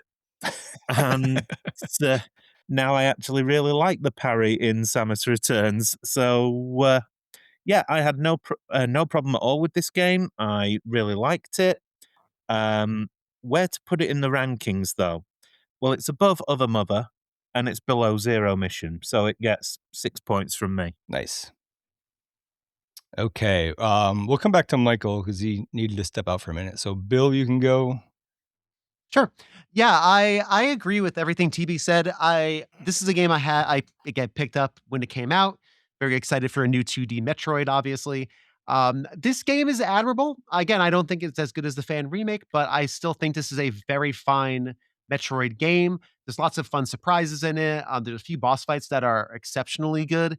I actually really dug the parry system, and it's funny because I'm usually not the biggest fan of parrying, but when it's more timing based, I'm just I was very good at it very quickly, which helps. So, for some reason, I just took to it. I can't really explain why, but I took to it, and I think it adds an extra dimension, like a little melee. I think that's a sensible thing for Samus Aran to be good at. As far as again from a character perspective and an ability perspective, I think that's something that makes sense. Yeah, she should be pretty good at that. So for me, that's where I put it there. For me, though, it's still on the lower tier. Great game. So we're talking about Metroid, like we said in the open.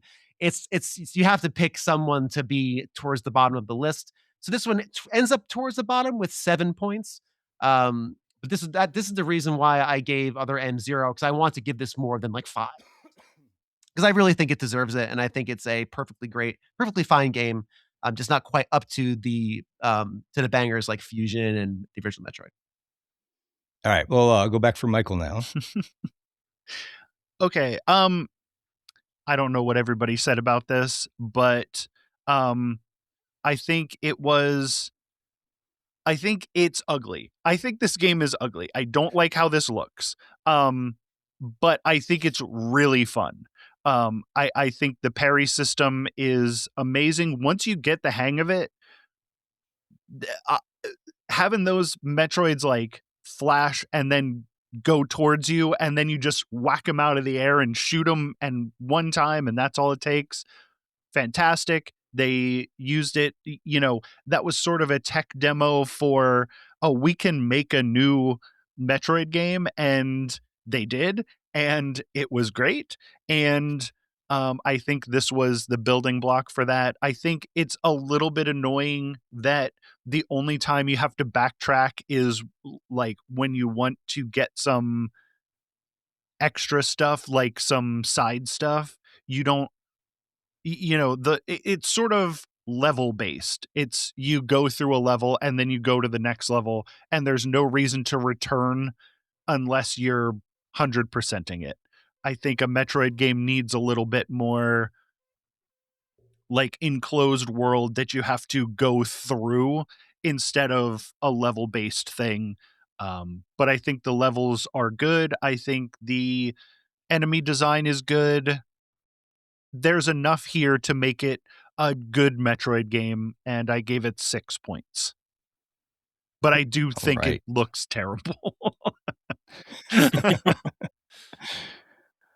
Okay. I like this remake a lot. It's still too linear, but it's a remake of a Game Boy, which is even more linear. They introduced fast travel for those of us who like to 100% things, so you could go back to the other areas. There's extra bosses that were included relative to the original. I thought that we talked about the parrying system. I agree with everybody here. Once you get the hang of it, it's great. You kind of did that in Other M. It wasn't parrying, it was like a finishing move. And I think that this works a lot better than what they did in Other M. I like the 3D design. I think it is a little bit, I wouldn't call it ugly. It's a little bit off, kind of low poly almost. And I kind of mixed feelings on the Aeon stuff. It seems to be more for the purpose of collecting more things, but it was fine. It didn't put me off at all. So for me, this was, I don't know which number it was. I didn't write that down. It's whatever number I'm not going to mention, but I gave it 5 points. Phoebe. Yeah, this is one of the few that I haven't played, but I've seen how it looks. I think it's really weird that this came out so late into the 3DS's timeline. The, the 3DS was already out the door and dead, and then it came out like a year later. That's insane. But To put it quite honestly, I would still rank it higher than the original Metroid 2 because of all the stuff that I've seen that it adds. And at the end of the day, this game walks so that way Mercury's team could not only run with Dread, but just straight up speed booster across the finish line. Nice. So, with that in mind, I gave it 6 points. All right. Wow. I can't believe I was the low one on that. Okay. And that takes us to the last game in our ranking, Metroid Dread, developed by Mercury Steam and Nintendo Entertainment Planning and Development for the Switch, and also compatible with the Switch 2. Released October 8th, 2021. I can't believe it's been that long. Bill, you are up first. Okay, so you better not say anything bad. Oh, I'm going to say a lot of bad things about this I game know. because I don't think it's very good. I think it's very average. So Metroid Dread comes out, right? We get the announcement, Metroid 2D. I'm very happy. And then it says Metroid Dread. And I'm like, ooh, Dread. Remember what I said in the open? That's one of the things I love about Metroid, the sense of dread and alone and isolation. And fortunately, I get a game that's space person shoots bad guys super, super duper fast. This does not feel like a Metroid game. If this game was called Action Dude or Cyber Lady, then I would think that then it's I would play Cyber Lady. Yeah, who wouldn't? This game plays beautifully. It feels great. And that's all the reviews of Metroid Dread says, this is the best Samus has ever felt. And I'm like, sure, but it doesn't feel like a Metroid game. If you Michael, you said that and I wrote this quote down that Returns is ugly. If Returns is ugly, Dread is garish. Dread is garish in how it uses colors.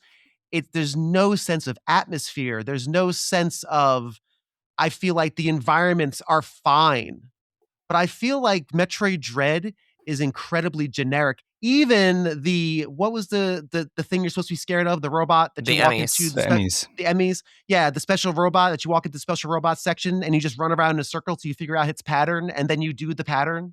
You just do the thing, and then you're done. Even that for me had no dread in it, which I know that's supposed to be like your Samus X. Oh no, I'm in this terrifying state. It's a good game. It's good. It's a perfectly fine action adventure Metroidvania game. But when you're stacking it up against the legends of the series and what Metroid is supposed to be about, and again, when you call yourself a Metroid game, you have to have some hallmarks. There are tent poles that you need to have. That's how it works. Metroid Dread falls short as a Metroid game. Perfectly fine action adventure game. If you want to shoot bad guys and shoot aliens, great. But as a Metroid game, it falls short because it has absolutely no atmosphere. And for a game that's modeled itself over after Alien and Aliens and space dramas of that nature, it falls well short. I gave it 8 points. And it's smack dab in the middle. And we'll talk about tiers in a minute. I'm sure I'm going to lose on the tier thing. But I gave it 8 points. This is not, it's fine. It's so fine. And in a series, in a franchise of excellence, fine isn't good enough. Oh, okay. Aren't you glad I went first? Yeah. No. I remember I was like getting my kids ready for school and watching the Nintendo Direct when they're like, oh, and here's something else for you to check out.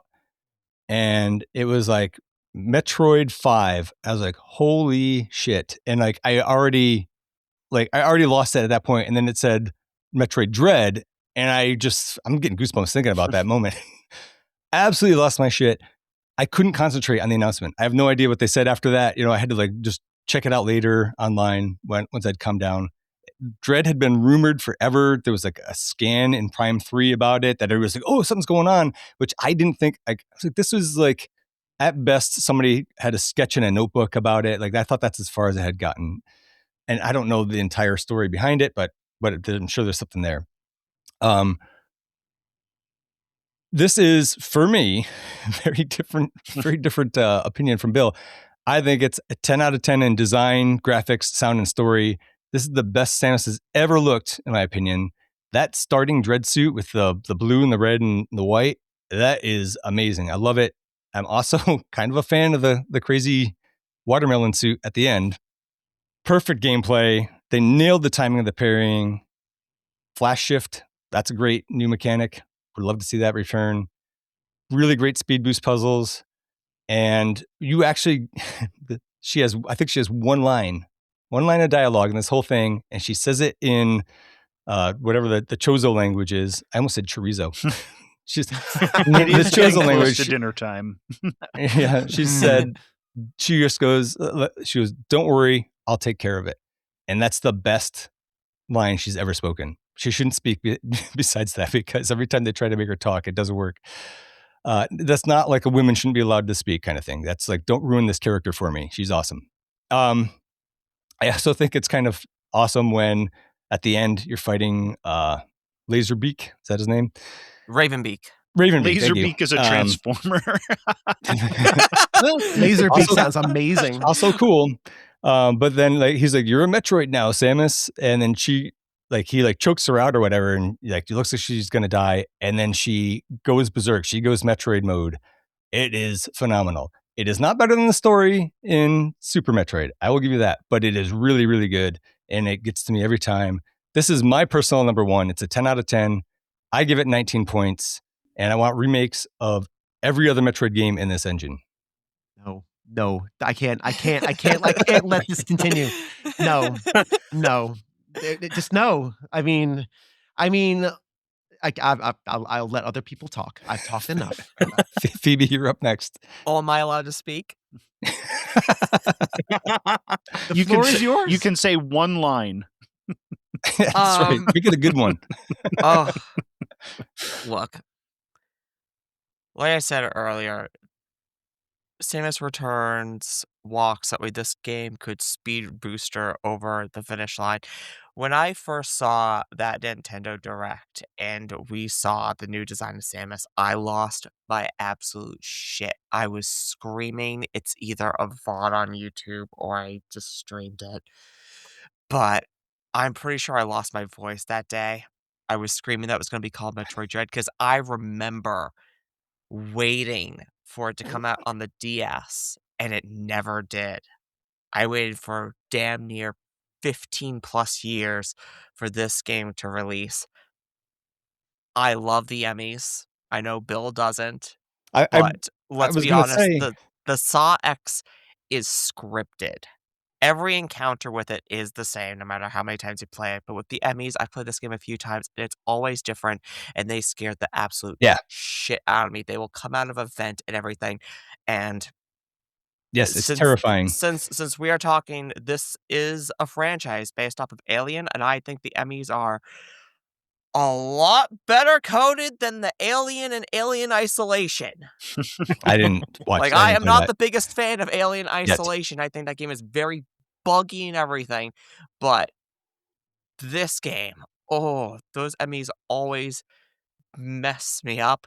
I think the final boss fight is the best final boss fight we've ever had in this series. A challenge. Because I'll agree with you on that. I'll agree with you on that.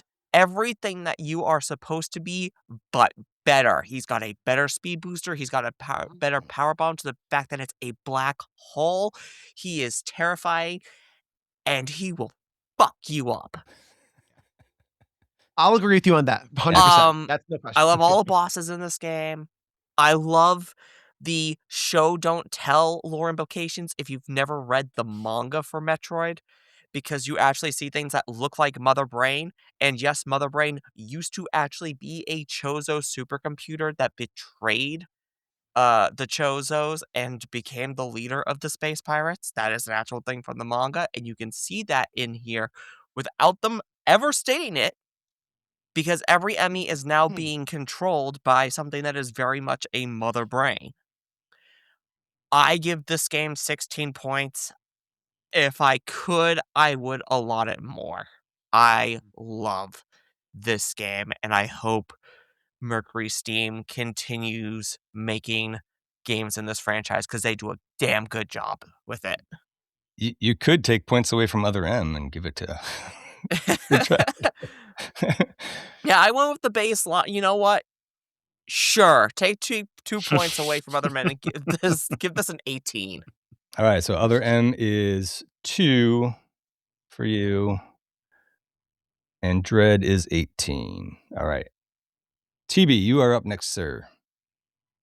That Nintendo Direct, when that happened, I was at work, and I think I was stuck in a meeting. Oof. But I did manage to text my girlfriend at the time and say, anything in the Direct?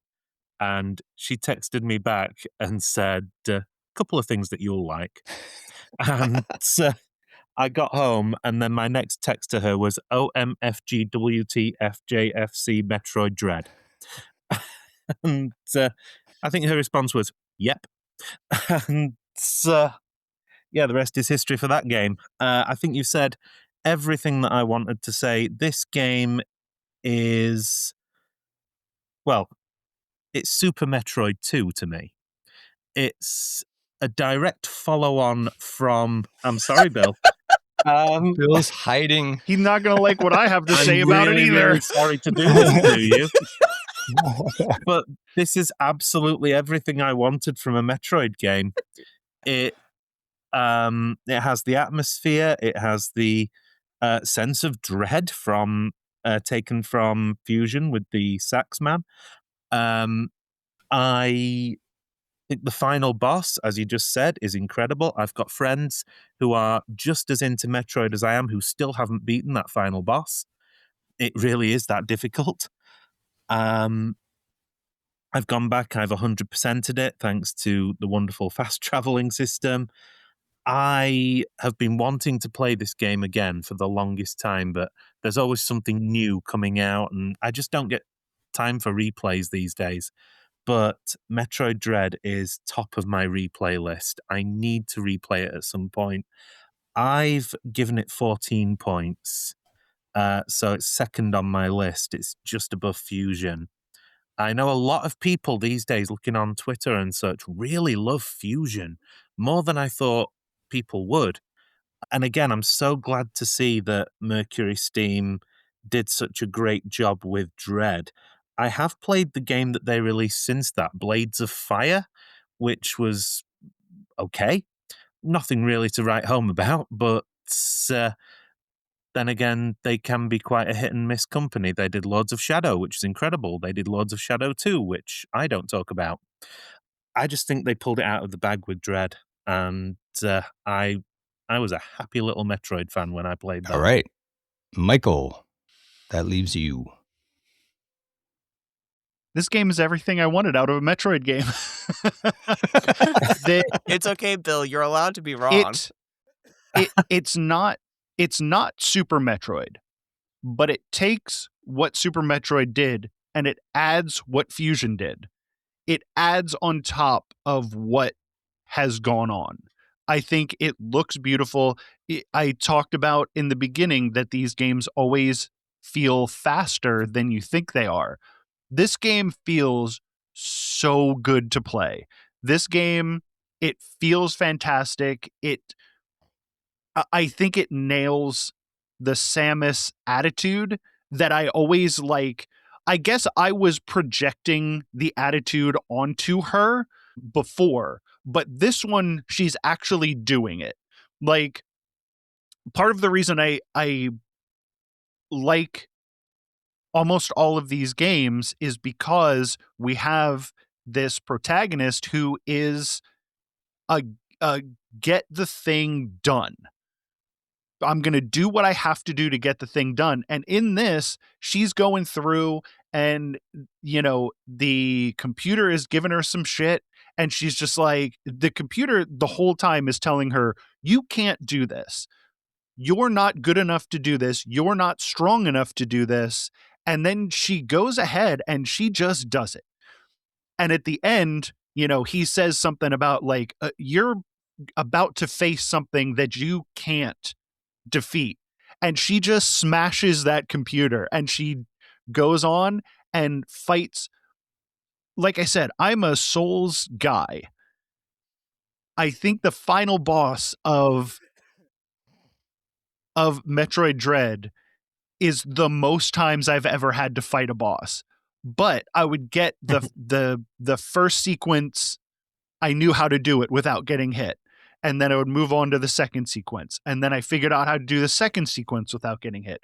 I think there's 4 sequences to that before you get to the part where he chases you, which doesn't really count. But like by the time I got through that fight, I got through it. I think I got hit twice because it does my favorite thing, which is it teaches you how to play it. And you just have to learn it. Like, it's hard, but it's something that you can learn, and you learn it. And that's how all of the boss fights, I think every single one of the boss fights in this game are gorgeous, top notch. And yeah, it has everything I wanted out of a Metroid game, plus the way that I can't overemphasize how good this game feels to play. It might be the best feeling game I've ever played, and I give it 15 points. Nice. 1 point less than Super Metroid. Because I don't think it's Wow. Metroid. I don't think it's Super Metroid 2. I think it's,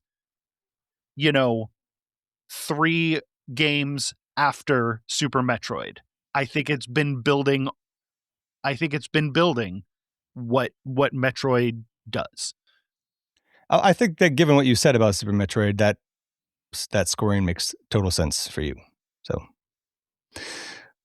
all right. So I have. May I just interject one thing as the person who took it? Let me say some nice things then, because Okay. I want to be part of the Say what you crowd, want. and Say what I'm you very want. self-conscious. I agree that final boss is sensational, and I think the bosses in Dread are sensational. I will say I just cannot agree about the atmosphere. I wrote down, I was writing notes as y'all were commenting, and I was going to be like boom roasted, but I'm not going to do that. I think it has the atmosphere of a Dave and Buster's. Metroid has never been about the drip. I don't know why we care about her drip. It's about her being cool. I and always awesome. care about her drip.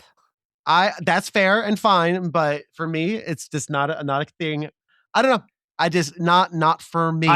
I do care because- about the drip because I think that part of the reason I don't like Fusion as much is because she looks terrible in it. That suit is horrible. Oh, I like it. See, I like and, the fusion. The I we fusion. hate will the have this fusion suit. conversation in the after show, I think, because Prime is all about the suits.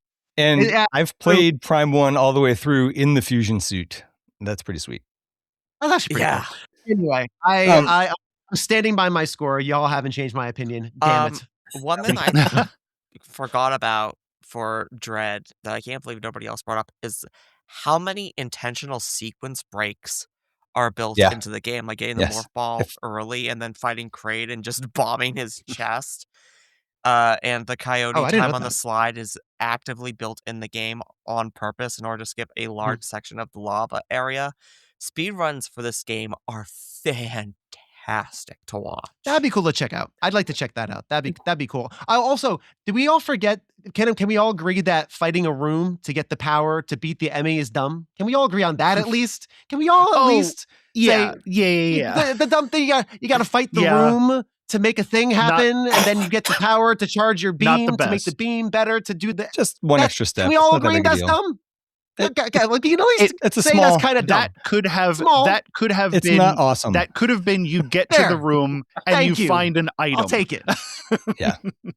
Yeah, or just make your beam do the beam thing. It's so anyway, I did want. I don't want to. No, we have to have our power loader moment where we have to like do the slow attack charge up and go, get away from her, you bitch. Slow charge, and You're it's gonna supposed give. to come You're gonna slowly, make but Colby go off on a rant. Yeah, but if we would have done that, we would have had to see her charge up the beam in the very opening part of the game so that it wouldn't be as cool when she did it in for real.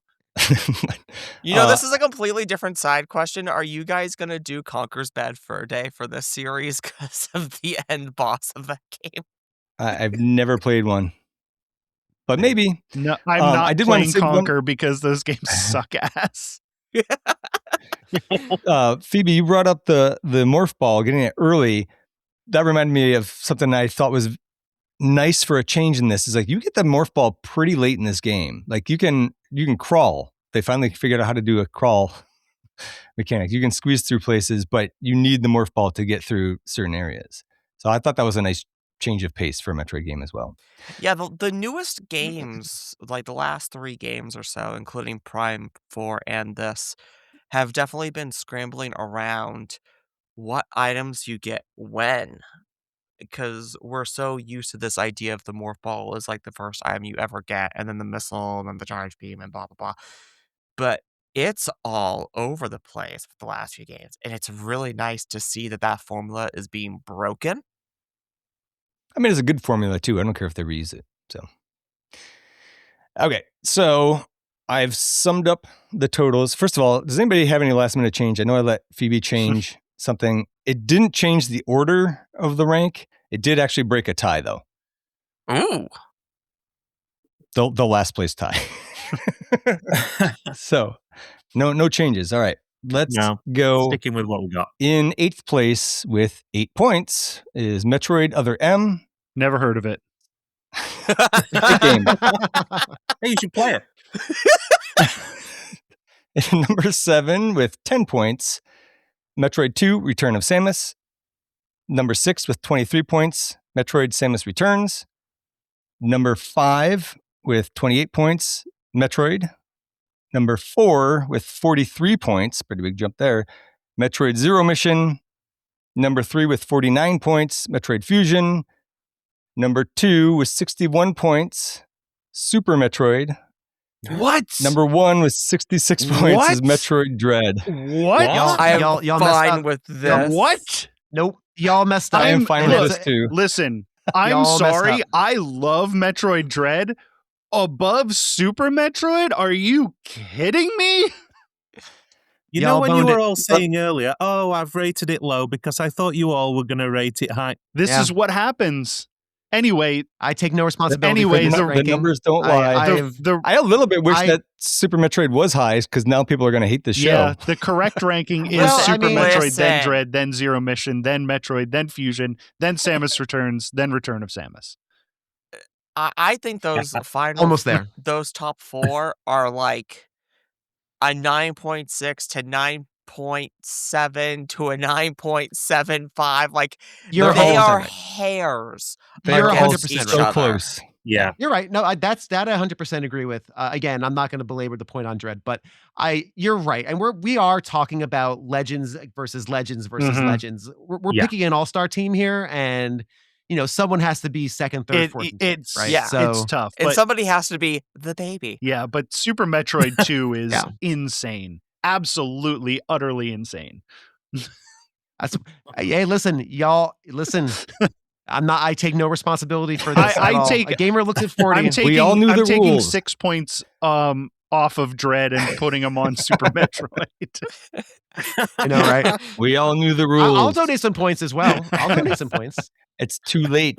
We locked in. We are locked in. We are locked in. Insane. So- See that this coming. is Let's talk about- I quit. What have we done? Let's talk. Let's argue real quick about tiers. So starting with Metroid, I say it's B tier.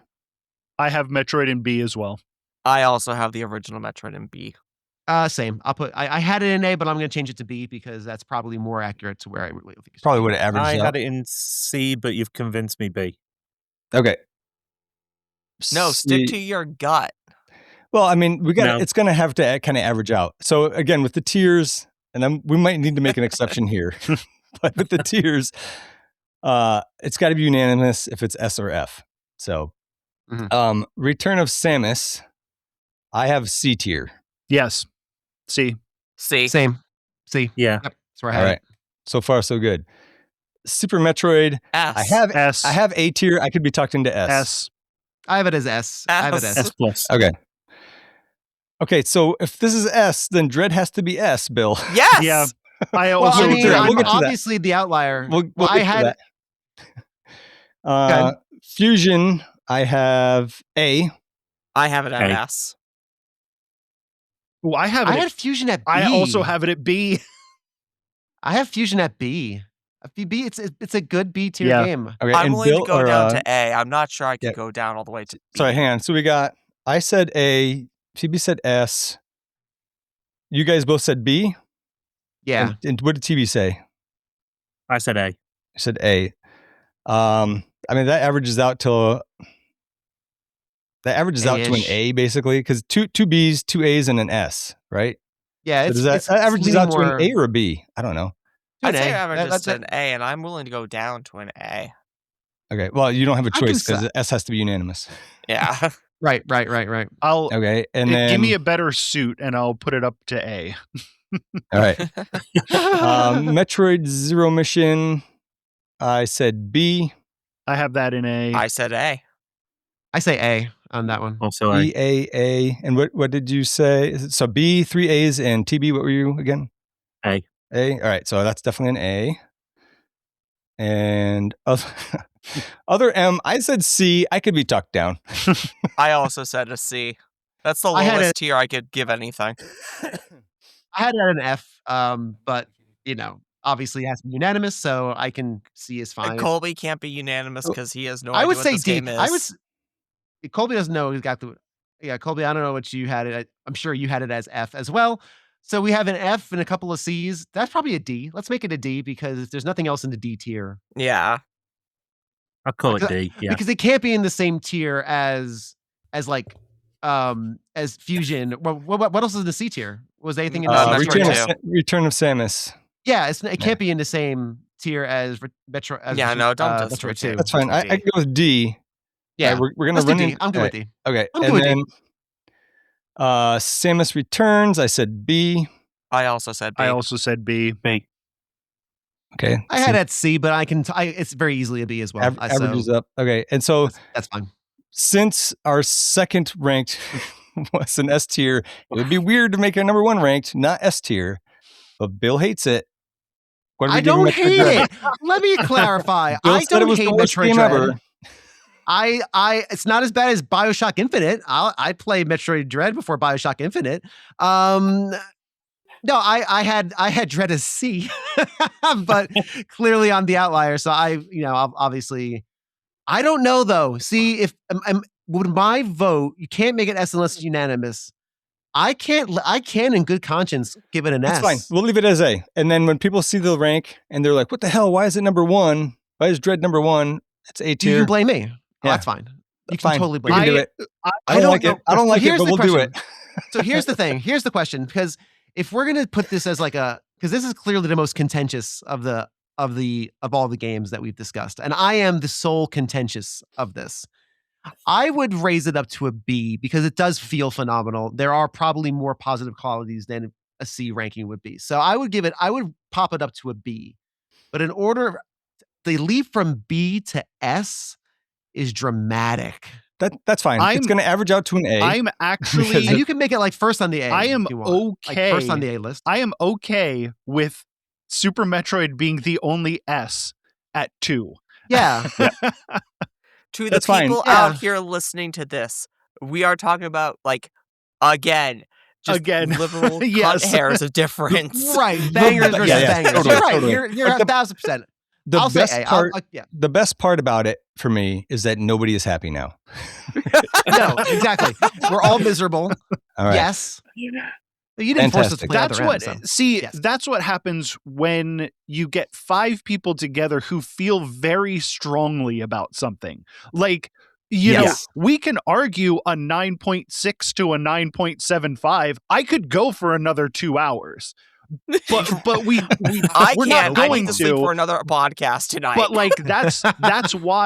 that's why this works so well, is because everyone has such strong opinions, because we all love these games so much that the difference between a B and an S is so small.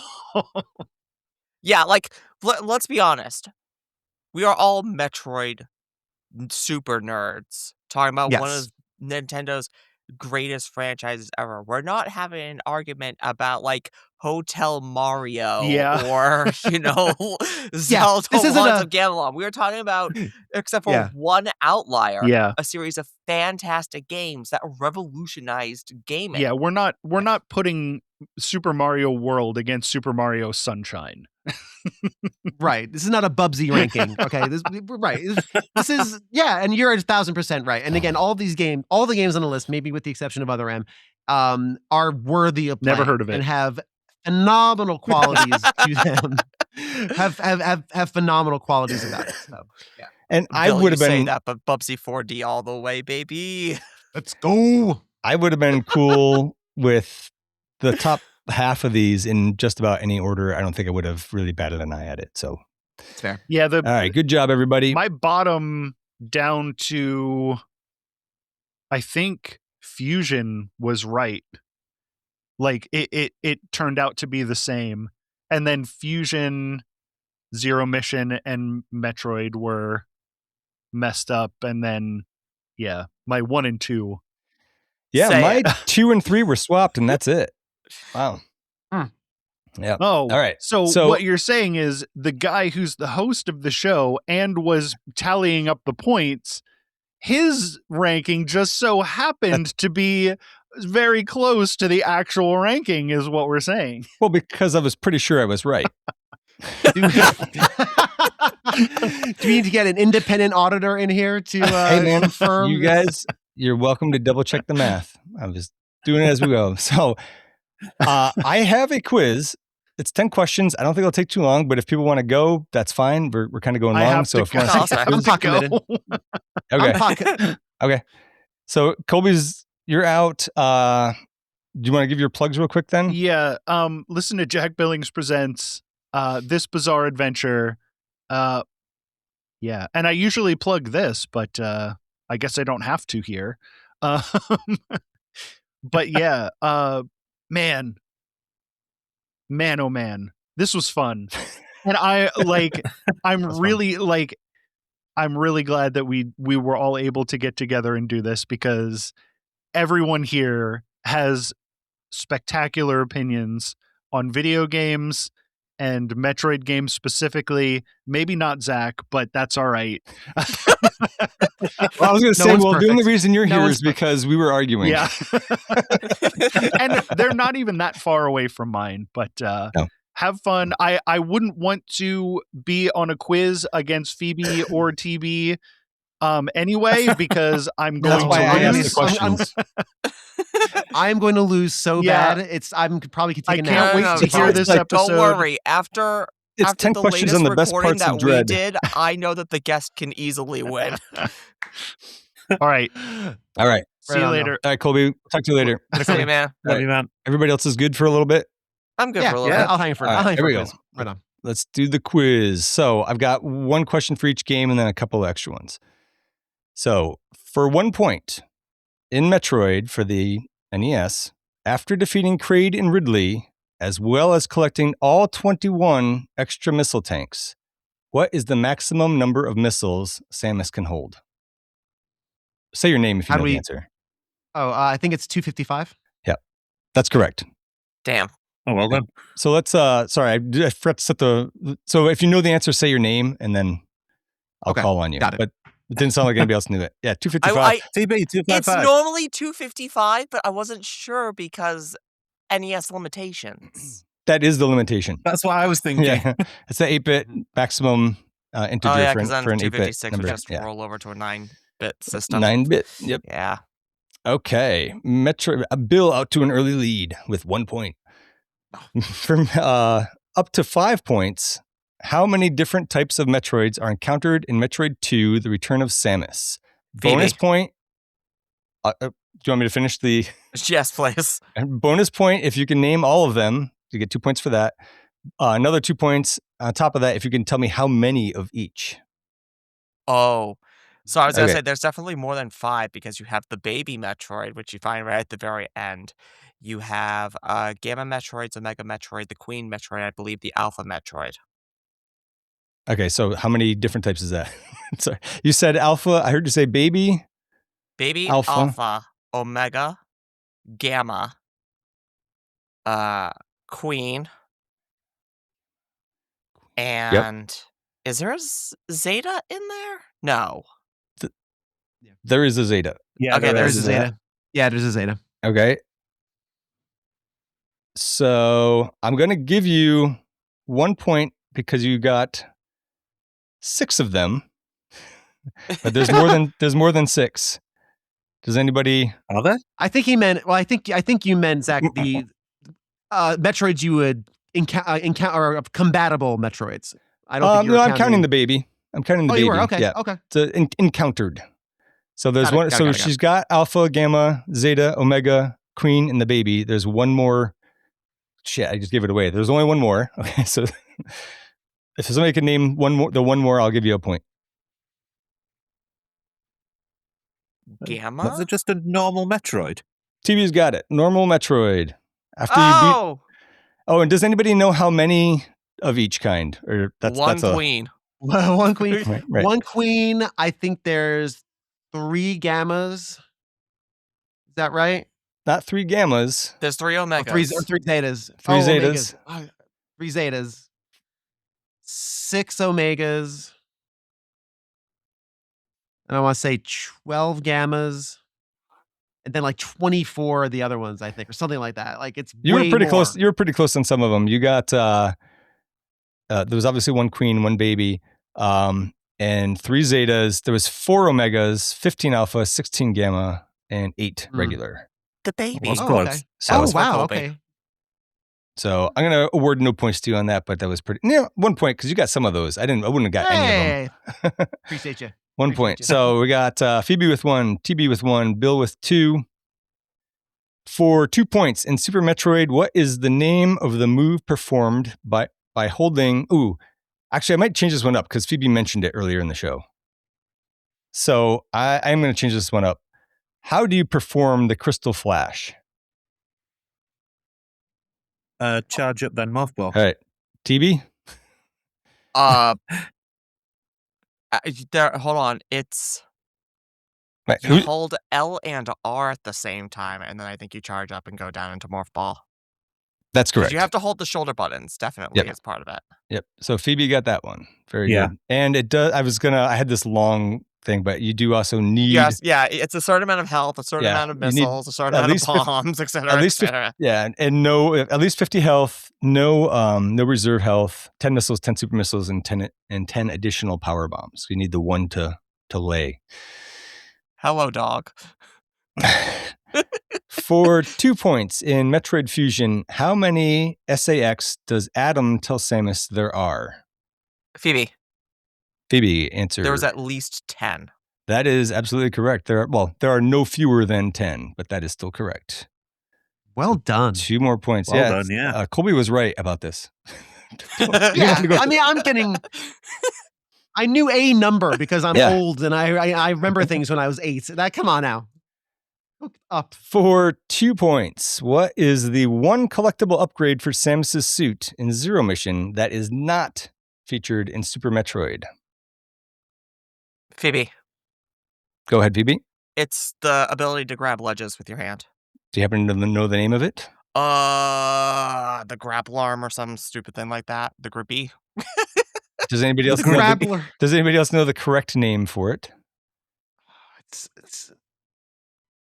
No, not off the top No, of I my don't. It is the No. power grip, but I will give you 1 Power point grip. for knowing what it was, Phoebe. Okay. Boy, does that add a dimension to that game. It really God, surprising.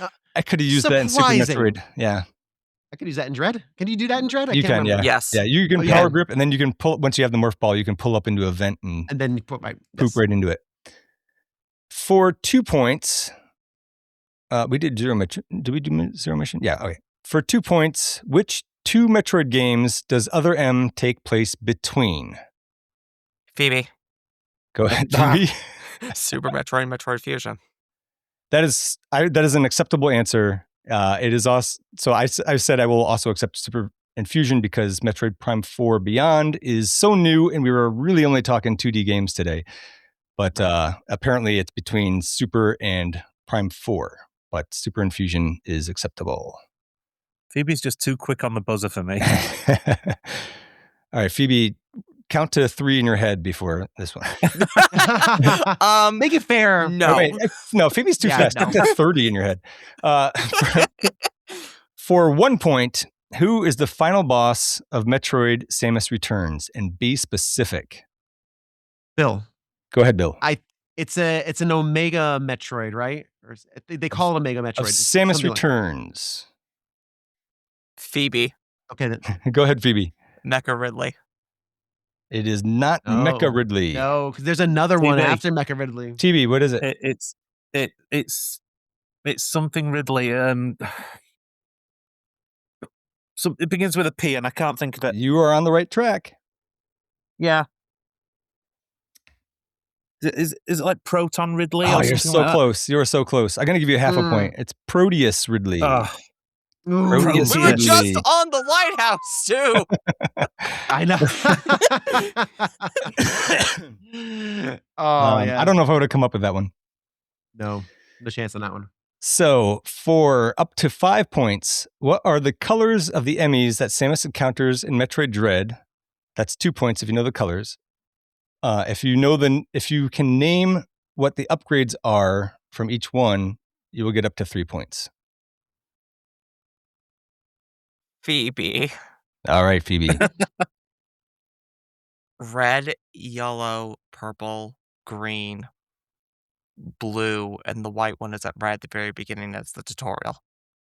Sorry, you said purple, blue, yellow, green, and white. And what was the other one? Red, because white's the tutorial one right at the beginning. Okay, there is no red, and Damn. I think you're missing 2. I might have missed if you said one of those. Yeah, because there's 7 of them.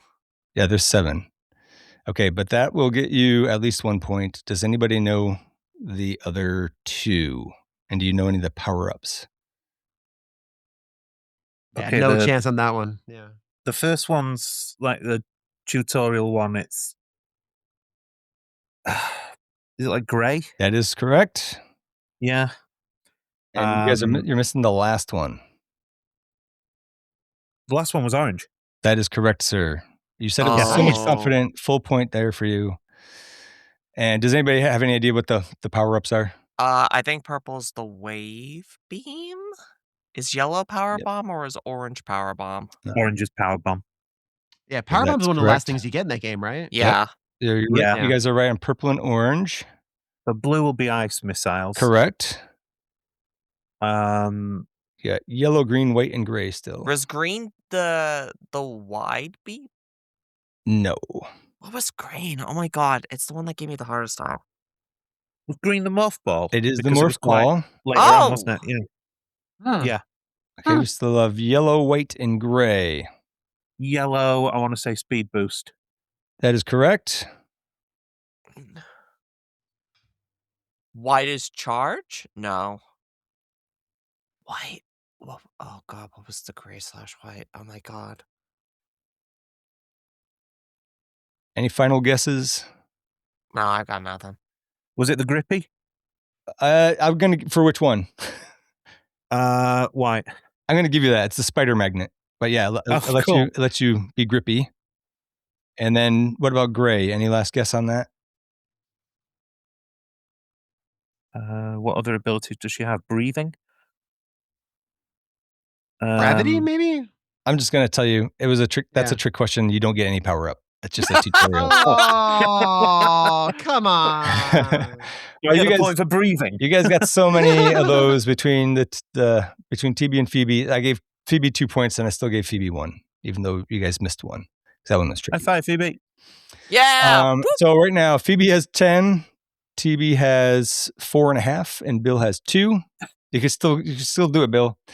Oh, no, I can't. But that's fine. I appreciate you. I can. appreciate your vote of confidence. Listen, but- as I am clearly the bigger Metroid fan, which is why Bill doesn't like Dread because he actually hates Metroid. Hurt my I have a- feelings. I have a love you, bonus- Bill. I know. I have a bonus Metroid Dread question for 1 point. How many Metroids are in the gameplay part of Metroid Dread? Oh. Ignoring flashbacks and cutscenes. Not many, as I recall. That is Please correct. tell me. I tell don't me- even have a guess. Please tell me the answer is 0 because that would just be perfect. Is that your? Does somebody want to guess? Anybody? I'm wanna saying guess? 0. You're saying I'm saying 0. 0. You know what? I'm I'll be a saying- smart yeah, ass. why would and we? I will say 1. It is Samus. Phoebe is absolutely correct. You're a Metroid now, Samus. But you don't fight. But you don't My fight a ability Metroid to in Metroid watch Dread. Price I is didn't say Right you has fight. come I said in the gameplay part of Metroid, and Yeah, you you're right. play That's a as good Metroid question. Samus. Excellent question. Excellent question. This is Price. But isn't that telling that in your Metroid game you don't combat any Metroids? I mean, I don't know. Leading I further don't- credence I mean- to that it's a fine space person shoots things game, but Look at we're the not Prime treading that franchise water in again. general. Petition to change the name to Cybergirl. Yes, that's fine. down with So this was going to be a tiebreaker or tie maker, but I might as well ask it for up to 5 points. How many incarnations of Ridley are in the Metroid series, including the Prime games, for 2 points? Bonus points of up to 3 if you can name them all. So how many total, and then can you name them all? Say your name if you know it. Do you know numbers? You can make a guess. I'll say I'll Bill guess at for a guess. 5. All right, Bill, go ahead. I was gonna say 4. It is not 4. I'm gonna say My guess was 5. I have 6. It is not written 5. down It so is. far. It is 6. Oh, well done. He's killing everyone.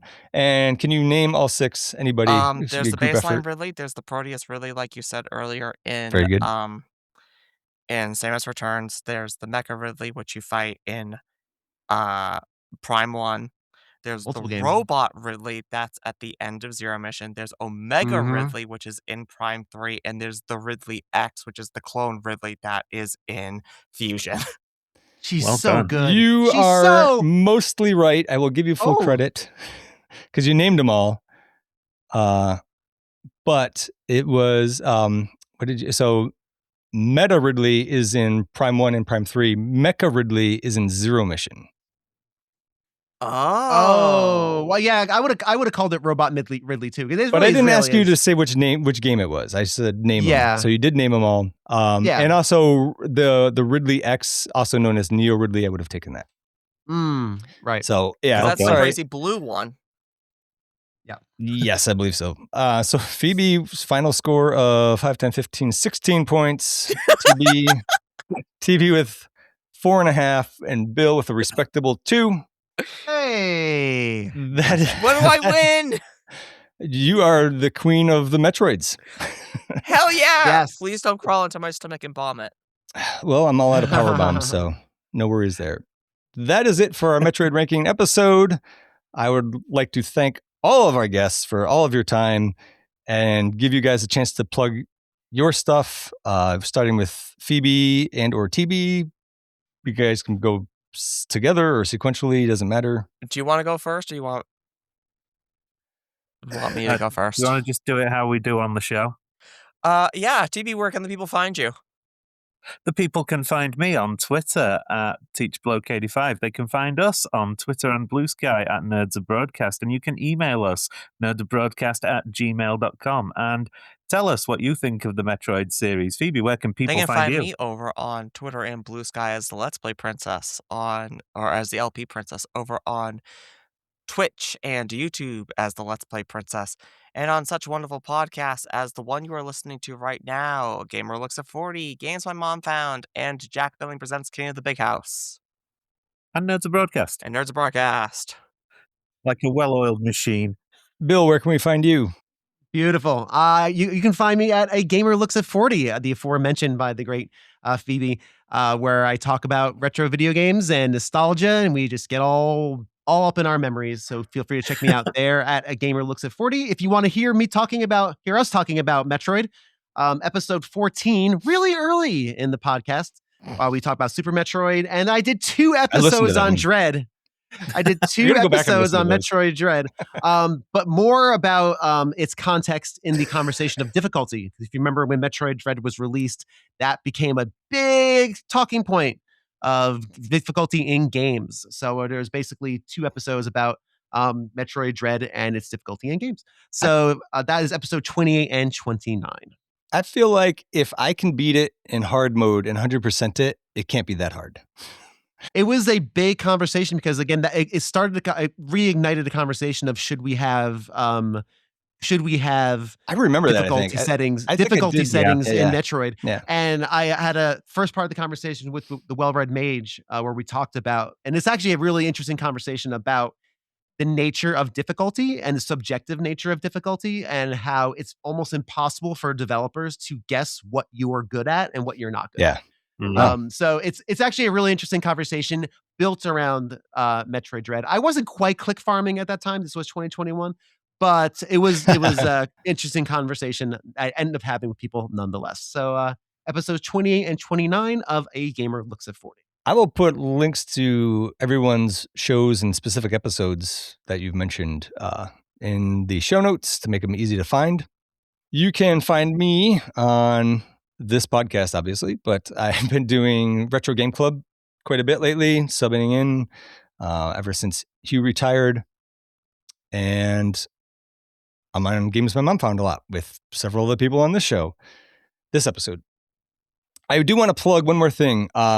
The music that I'm going to be putting for the intro and outro of this episode, it's called Soaring Through 8-Bit Skies by Seven Castle Forest.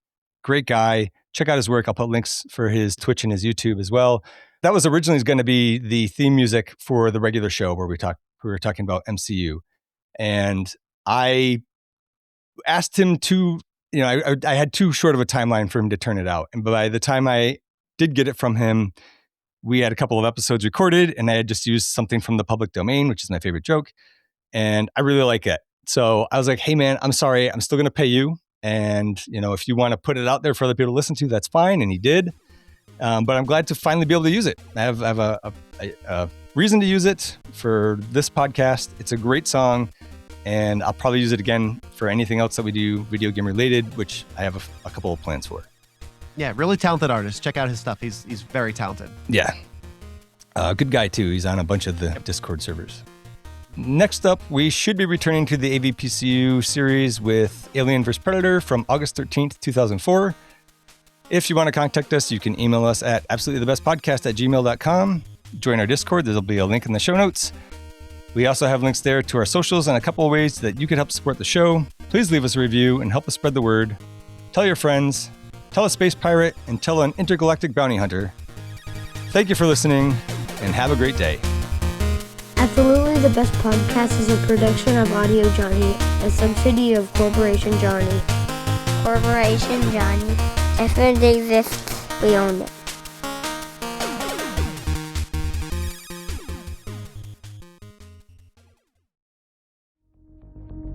Kino ulo turuta. Ana maril sanur pura. Ay marhel kalom. Woo, that's a long one, guys. Boom. I thought it'd be 2 hours. I got to say, I thought it'd be 2 hours. And then... Oh, no, I'm surprised it wasn't longer, to be honest. Phoebe and This is about TeeBee. where I figured it would be. Phoebe and TeeBee, are you good to speed run the Prime ranking? The Prime Series ranking? Yeah, speed run as much as we can because I Yeah. have to be up again. And I have to sleep and and be I'm- up in 4 hours for Oh.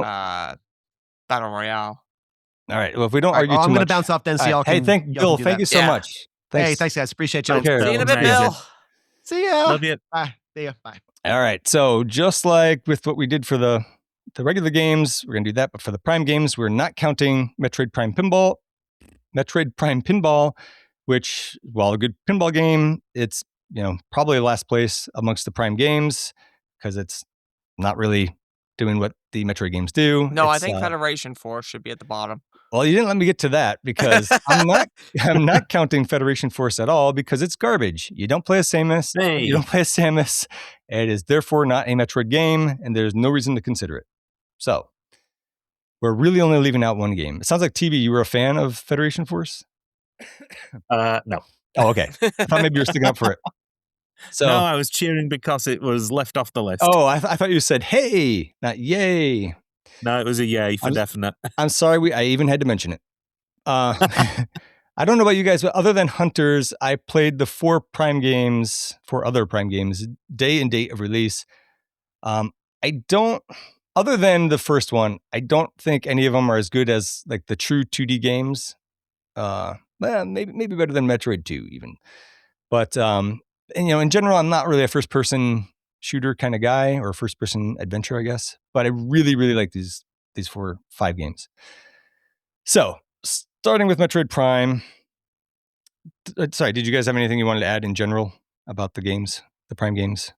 They're awesome. Okay. Yeah, I have them ranked and tier listed, but I don't think any of them are bad games per se. And I hold them to their own merits, not to the same merit as the mainline Metroid franchise. It's a little Yeah. bit apples and oranges, right? Yeah. Yes. Okay, so Metroid Prime, developed by Retro Studios for the GameCube, released November 18th, 2002. Phoebe, you can go first on this. This I am counting remastered in this because it's essentially fundamentally the same game.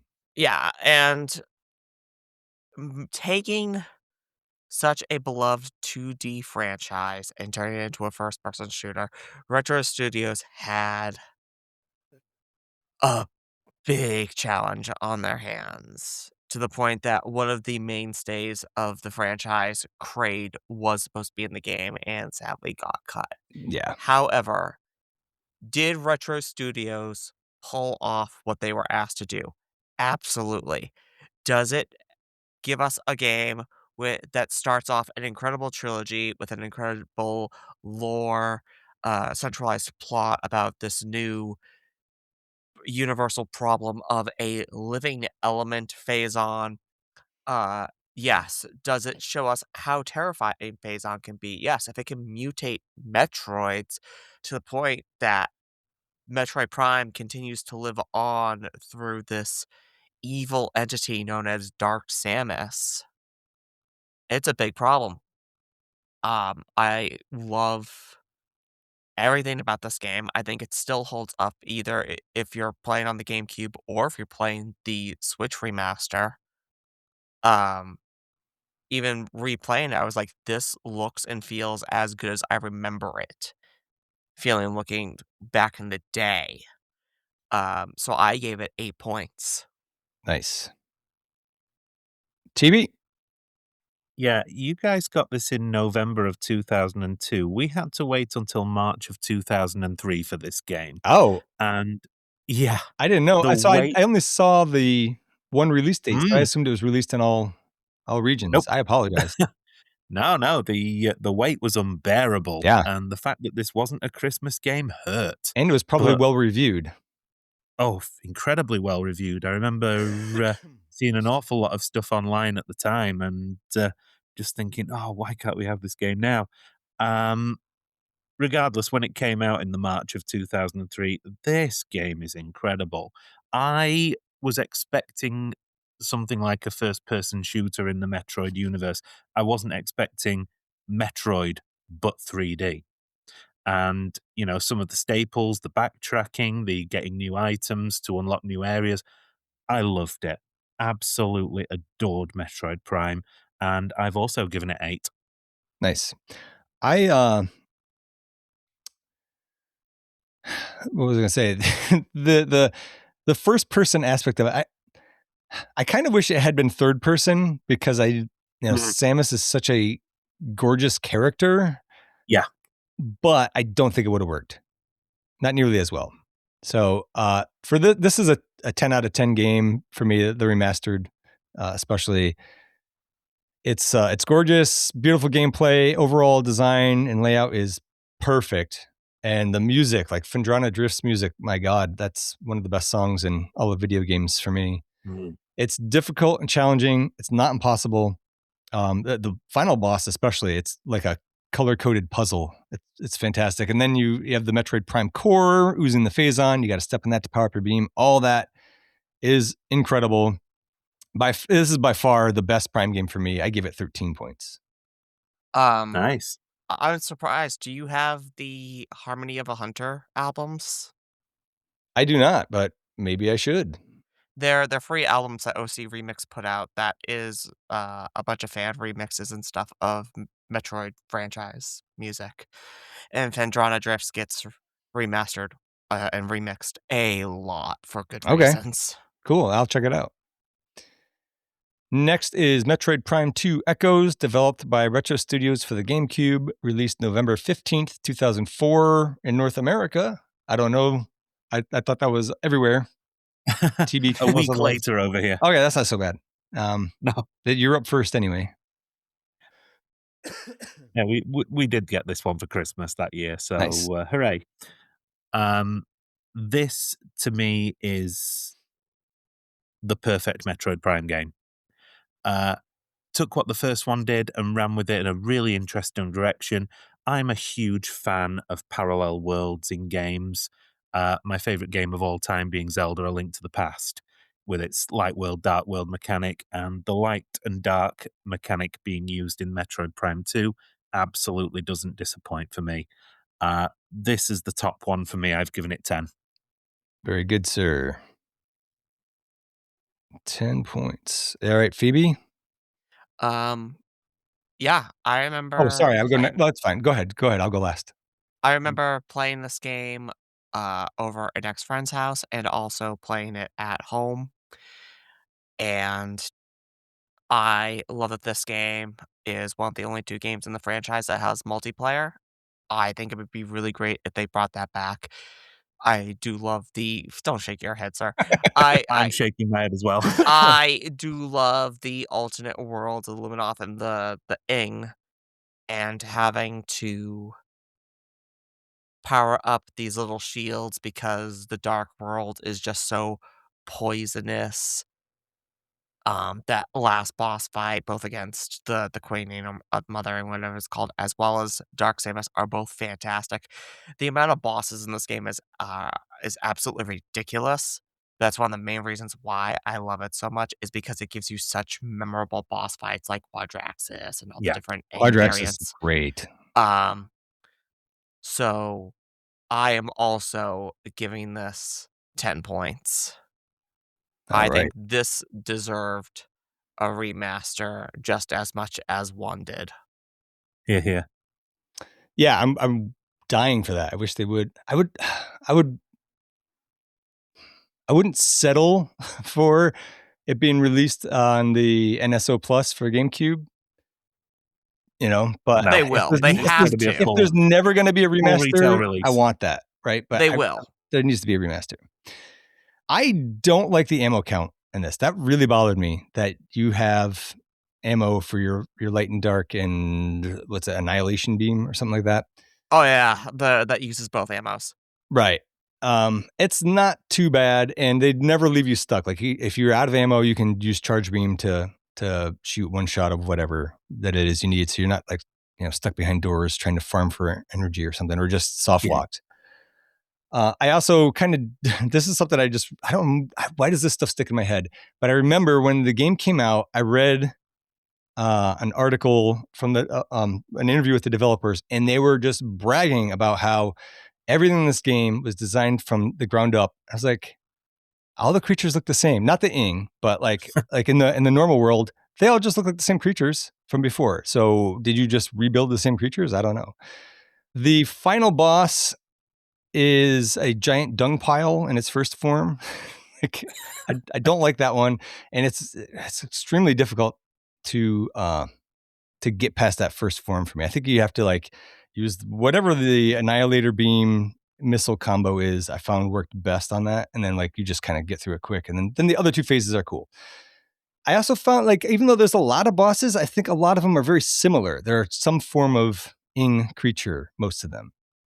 But one of my favorite bosses in the entire series is Quadraxis, and that's in this game. And some of these bosses are very much a puzzle, and I love that.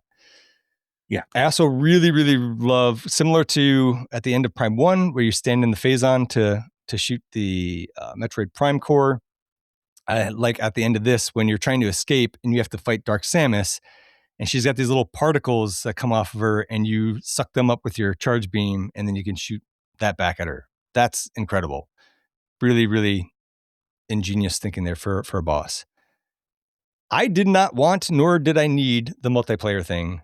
I don't know. Phoebe, maybe you can explain this to me. You're not the only person I've heard say this. The people are like, oh, there needs to be multiplayer in Metroid games. No, there does not. That's not I like the isolation. I don't even want other characters talking in them, but I don't know. It was fine. It was its own separate thing. It's not part of the game. Yeah, I'm not asking for Federation Force. I'm asking for if they want to add a versus mode again. I wouldn't I hate would that, not but I don't want it. I would not contest that. Okay. I don't think we need it. The suits are really cool. I like the dark light motif. Light suit is Yep. like the sexiest thing. Yeah, damn right. This is my number 2, kind of a distant number 2. I give it 7 points.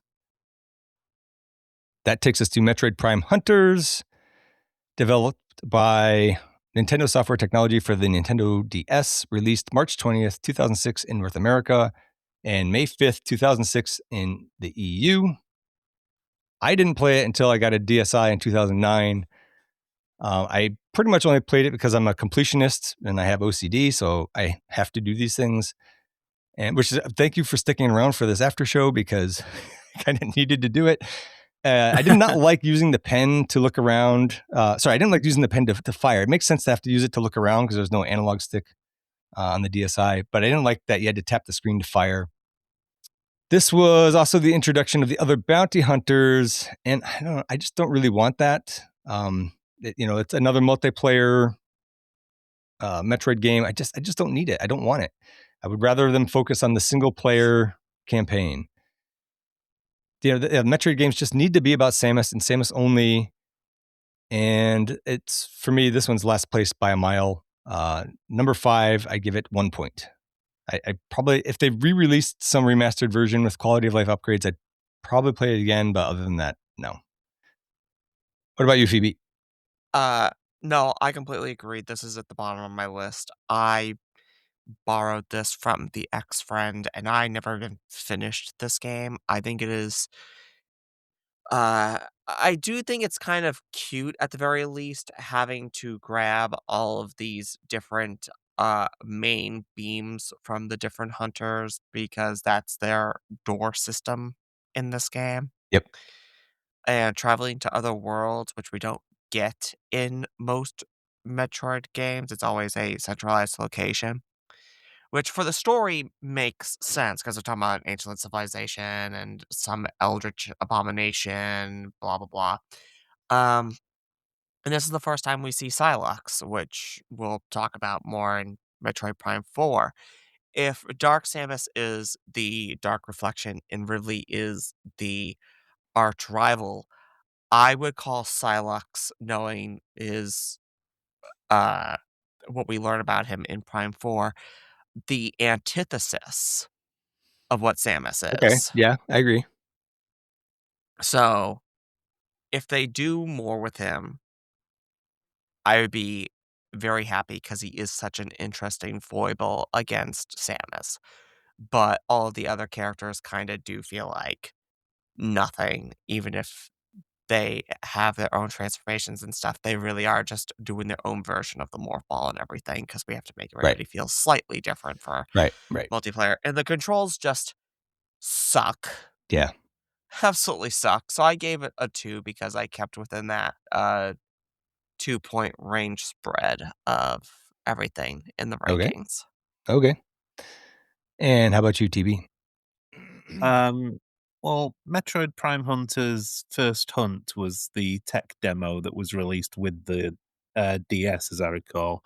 And that's what I see this game as, a tech demo, proving to developers, look, we can do first-person shooters on our little handheld technology, and it kind of works. And I think that's what I'm sticking with. It kind of works. I don't ever want to play this again. I don't have any desire to go back to it. It doesn't even strike a chord in the memory. When I think of Metroid Prime, I think of it as 4 games. To quote a friend of ours, I've never heard of it. And how many points do you give this game you've never heard of? I've given it 1 for doing what it set out to do as a glorified tech demo. A participation trophy. Yes. All right. Next is Metroid Prime 3 Corruption, developed by Retro Studios for the Wii, released August 27th, 2007 in North America and October 26th, 2007 in Europe. Phoebe, you go first on this one. I have interesting memories of this game because I was able to rent this from a Blockbuster. One of the last times that fabled store existed. I'm surprised it was around that long, yeah.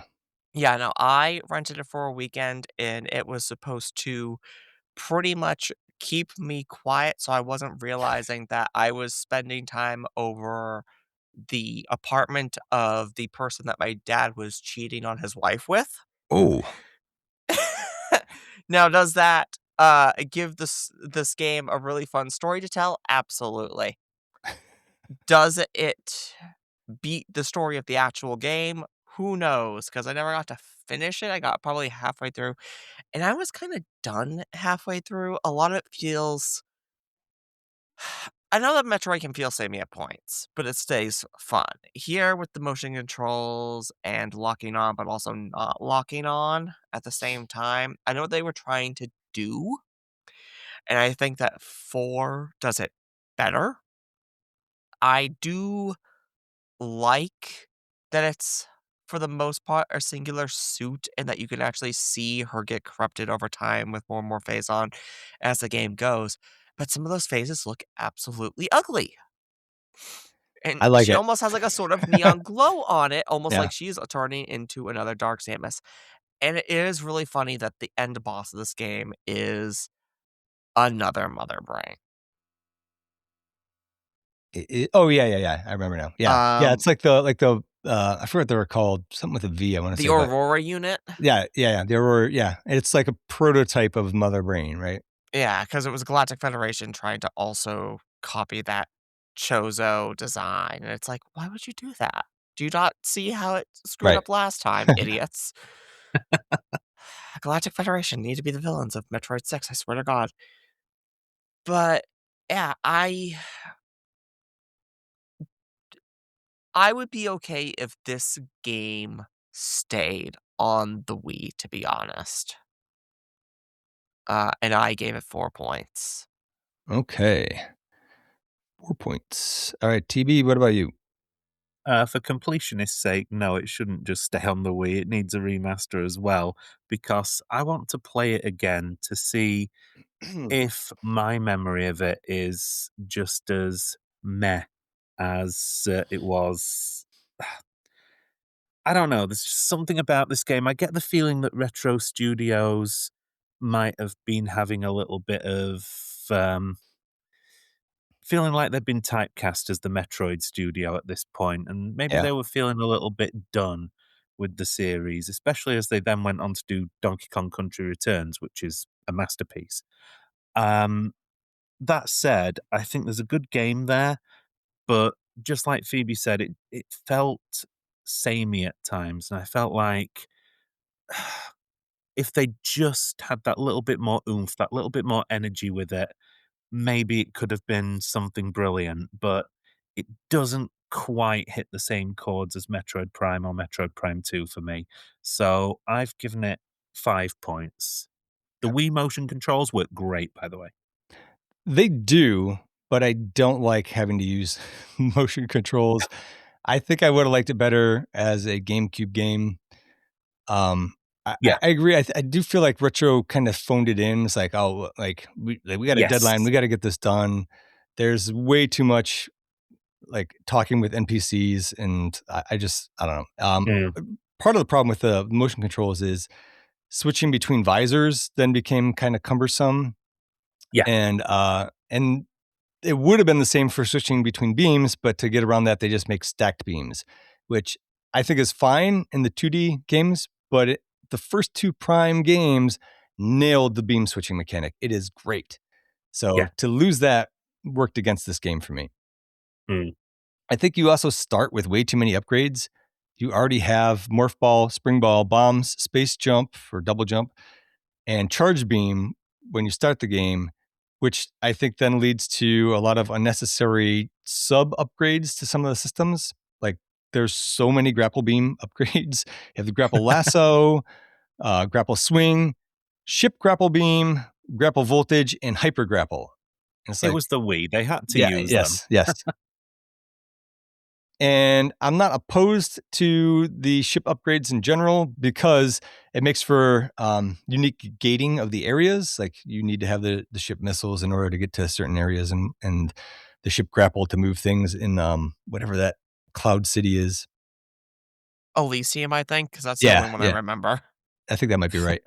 But there's multiple ship missile expansions that you can find, and you just don't really need that many ship missiles. So I still want a re-release of this for Switch 2 or Switch, as well as Metroid Prime 2.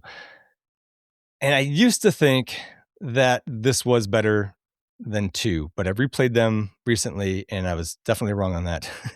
3 just has way too many motion control gimmicks and too much dialogue with other people and all that. This is number 4 for me. I give it 4 points.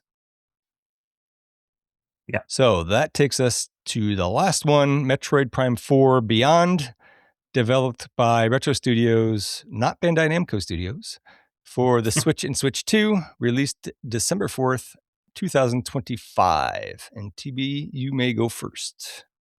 Okay, I finished this a few days ago, and aside from a few slight issues, I think this is a pretty damn good Metroid Prime game.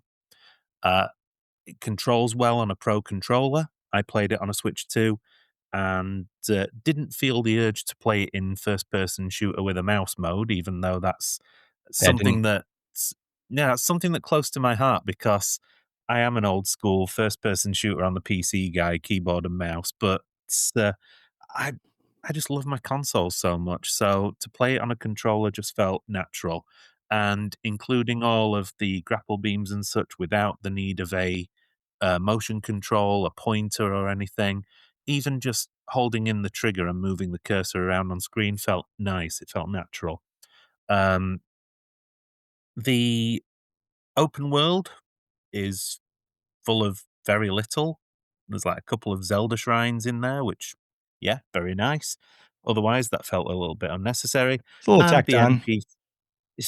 and the NPCs are. At first, I had a little bit of a problem with Boring Bob, as I keep calling him. Miles, I think his name was. Yeah. Eventually, I grew to love this little band of idiots. And is it too new to spoil? We're doing spoilers. I've finished it. I don't know, Phoebe, have you finished it? You good to spoil? I'm right at the end. I've been 100%ing it. Are you sure you can 100% it? Because I was 100%ing it and then found out I wasn't going to be able to because I missed something. Same. Yeah, that's the problem, is that the scans, I feel like the scan system was a lot less intuitive than before. I wish that some of the scans were easier to understand. Like with 1 and 2, you had it color coded, and here everything is just green, whether or not it's important or not. I feel like there are some things that say they're important, like item scanning, the super missile pickup and everything. Normally those would be a thing that would be in your logbook, but here they're not, but they act like they are. Right. So I don't know. I find it really weird that the bike is really just used for some little segments, and the singular open world area, especially with the tutorial for the bike being this really cool racetrack system and everything. I thought we'd actually get more, I don't know, like since there were shrines for the elemental beam upgrades, that we'd get some shrines that were more like Zach, have you ever played Arkham Knight? No. All right. There are puzzle segments that are also like racetracks where you have to use the Batmobile. Okay. I thought we'd get something like that, and sadly we don't. I think the NPCs are fine for the most part. Oh god, TeeBee left. Uh-oh. My other half, what am I supposed to do now? But yeah, I've definitely played it, if we're talking about spoilers. and I don't care about spoilers right now. Okay. So TeeBee, hello. Tell me how many points you give it, and then we kind of skipped that part with TeeBee because he was asking about the spoilers. So yeah, we'll go back to TeeBee. Did you want me to say any spoilers or not, Phoebe? I think we're good doing it, but Yeah, first, do it. TeeBee, how many points? Yeah, sorry about that. I kind of took over. I kind of spaced out for a minute. I'm giving it 6. Okay. All right. TeeBee, you can talk about your spoilers and then tell me how many All points. I'll say is in the ending cutscene, that doesn't seem like something Samus would do. And that's all I'm going to say. I didn't have any problem with it. I was sat there going, but I want to do this. And then the time went down and then it said game over. And I had to do the final boss fight again. So I was like, but I've got to do something that seems out of interesting. character. Interesting. I kind of wondered about that. And I was like, I was like, see ya. I pressed the button. I did not care. I was just like, boring Bob. Come back to me. Miles McKenzie. Yeah, that's it. I mean, I've heard people complain about it that like, oh, she would never do that. It's out of character. I'm like, what was the other choice? Like they were all going to stay there and probably die. These Galactic Federation troopers were like, go, we will hold him off so that you can go. I'm sure she's going to like go rescue them at another time in the sequel. Unfortunately, it wasn't like she tricked them and took off. Like but by the same understanding, I wanted to stay and help my friends. It felt like a Sphinx and the Cursed Mummy ending, and unfortunately, oh dear God, I don't want her to have friends. Fair. Unfortunately, as we know, Sphinx and the Cursed Mummy never got to capitalize on that ending, and I really, really hope that Retro get the chance to capitalize on this ending that they've created, the start of a new saga. If they can, great. If not, that's going to be a real low point to leave the Prime series on. Yeah, I'll give you that. Yeah. No, I think we'll definitely get more considering how much they've set up Psylocke over almost 2 decades. Again, I it's been 2 swear decades. to God, if green energy becomes the new phase-on, though, I'm going to throw my head against a fucking wall. And also, can we talk about the design of the side areas? Because, yes, the open world is one centralized desert. Mm-hmm. But then we go to the other 5 areas, and they're fine, but they're also a straight path. There's some loops. There's some loops, but there's no, like, real shortcuts. It's just point A to point B with some splits. The design is lacking, I'll give you that, but I didn't think it was bad by any means. No. TeeBee, how many points do you give it before we move on again? I gave it 6. 6 points. All right. I just finished this a few days ago. I was pissed about not getting 100% because I missed the scan early on. Yeah. Couldn't go back. Like I was trying. It took me 19 hours to finish because I was trying to get everything. And finally I was like, what am I missing? And I looked it up. I was like, fuck. So I will play it again at some point and get 100%. And I'll follow a guide. But I hated the escort missions. It's the worst during that final, the first phase of the final boss where you have a 5-way escort mission. That pissed me off. Oh, thanks for telling me this now so I can stop playing the game.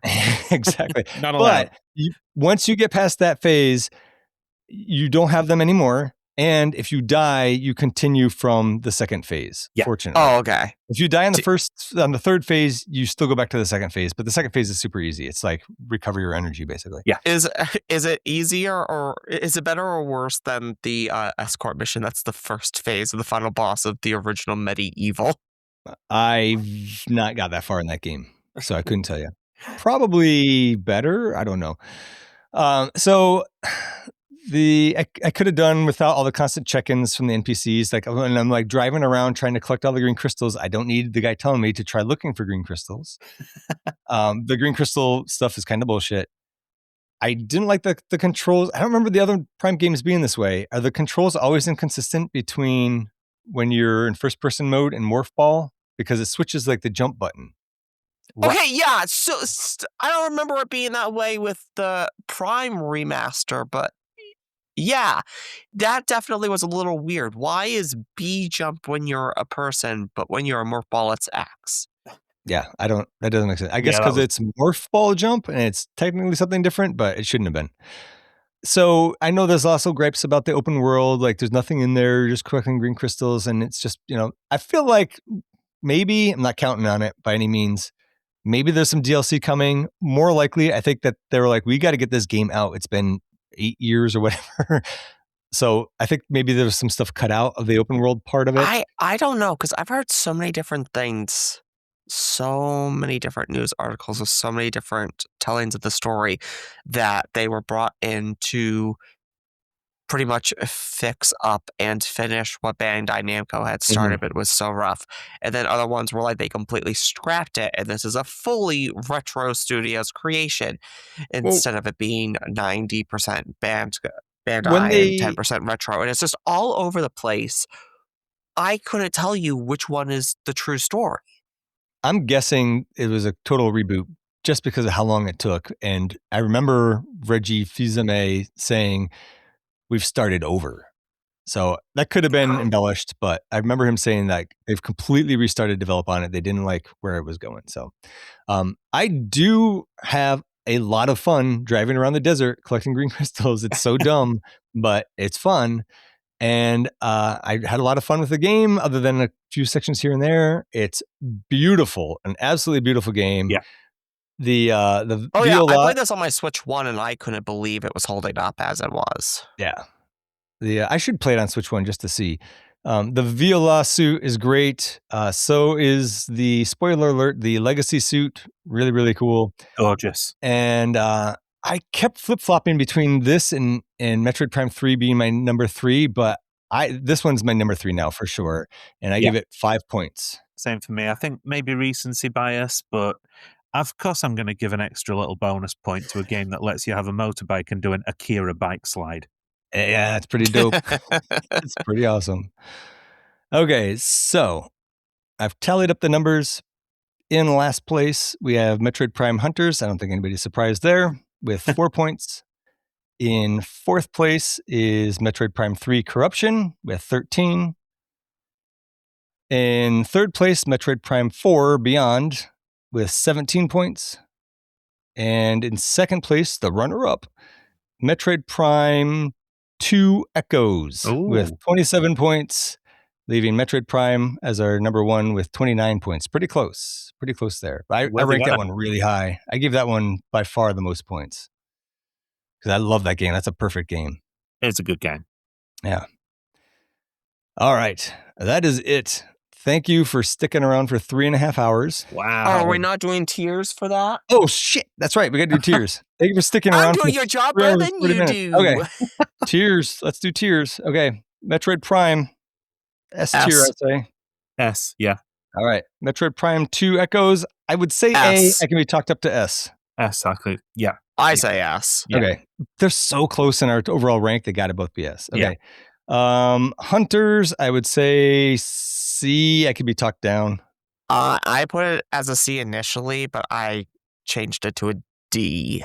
I'd also say D. Okay. Well, that would average out to a D anyway. So I will say D. Corruption, I said B. I think I stand by that. C for Corruption. Fair enough. I initially said B, but I could be talked down.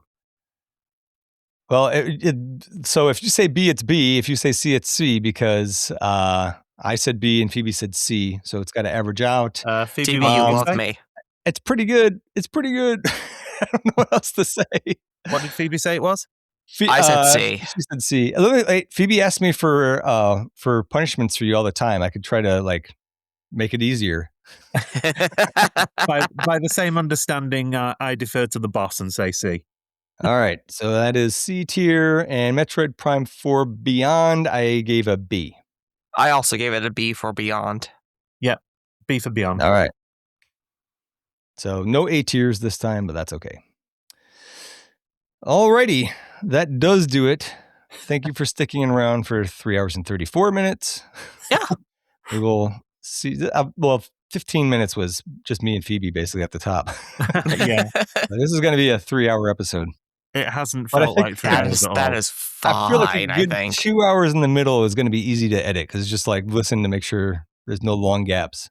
And I don't think there All ever were.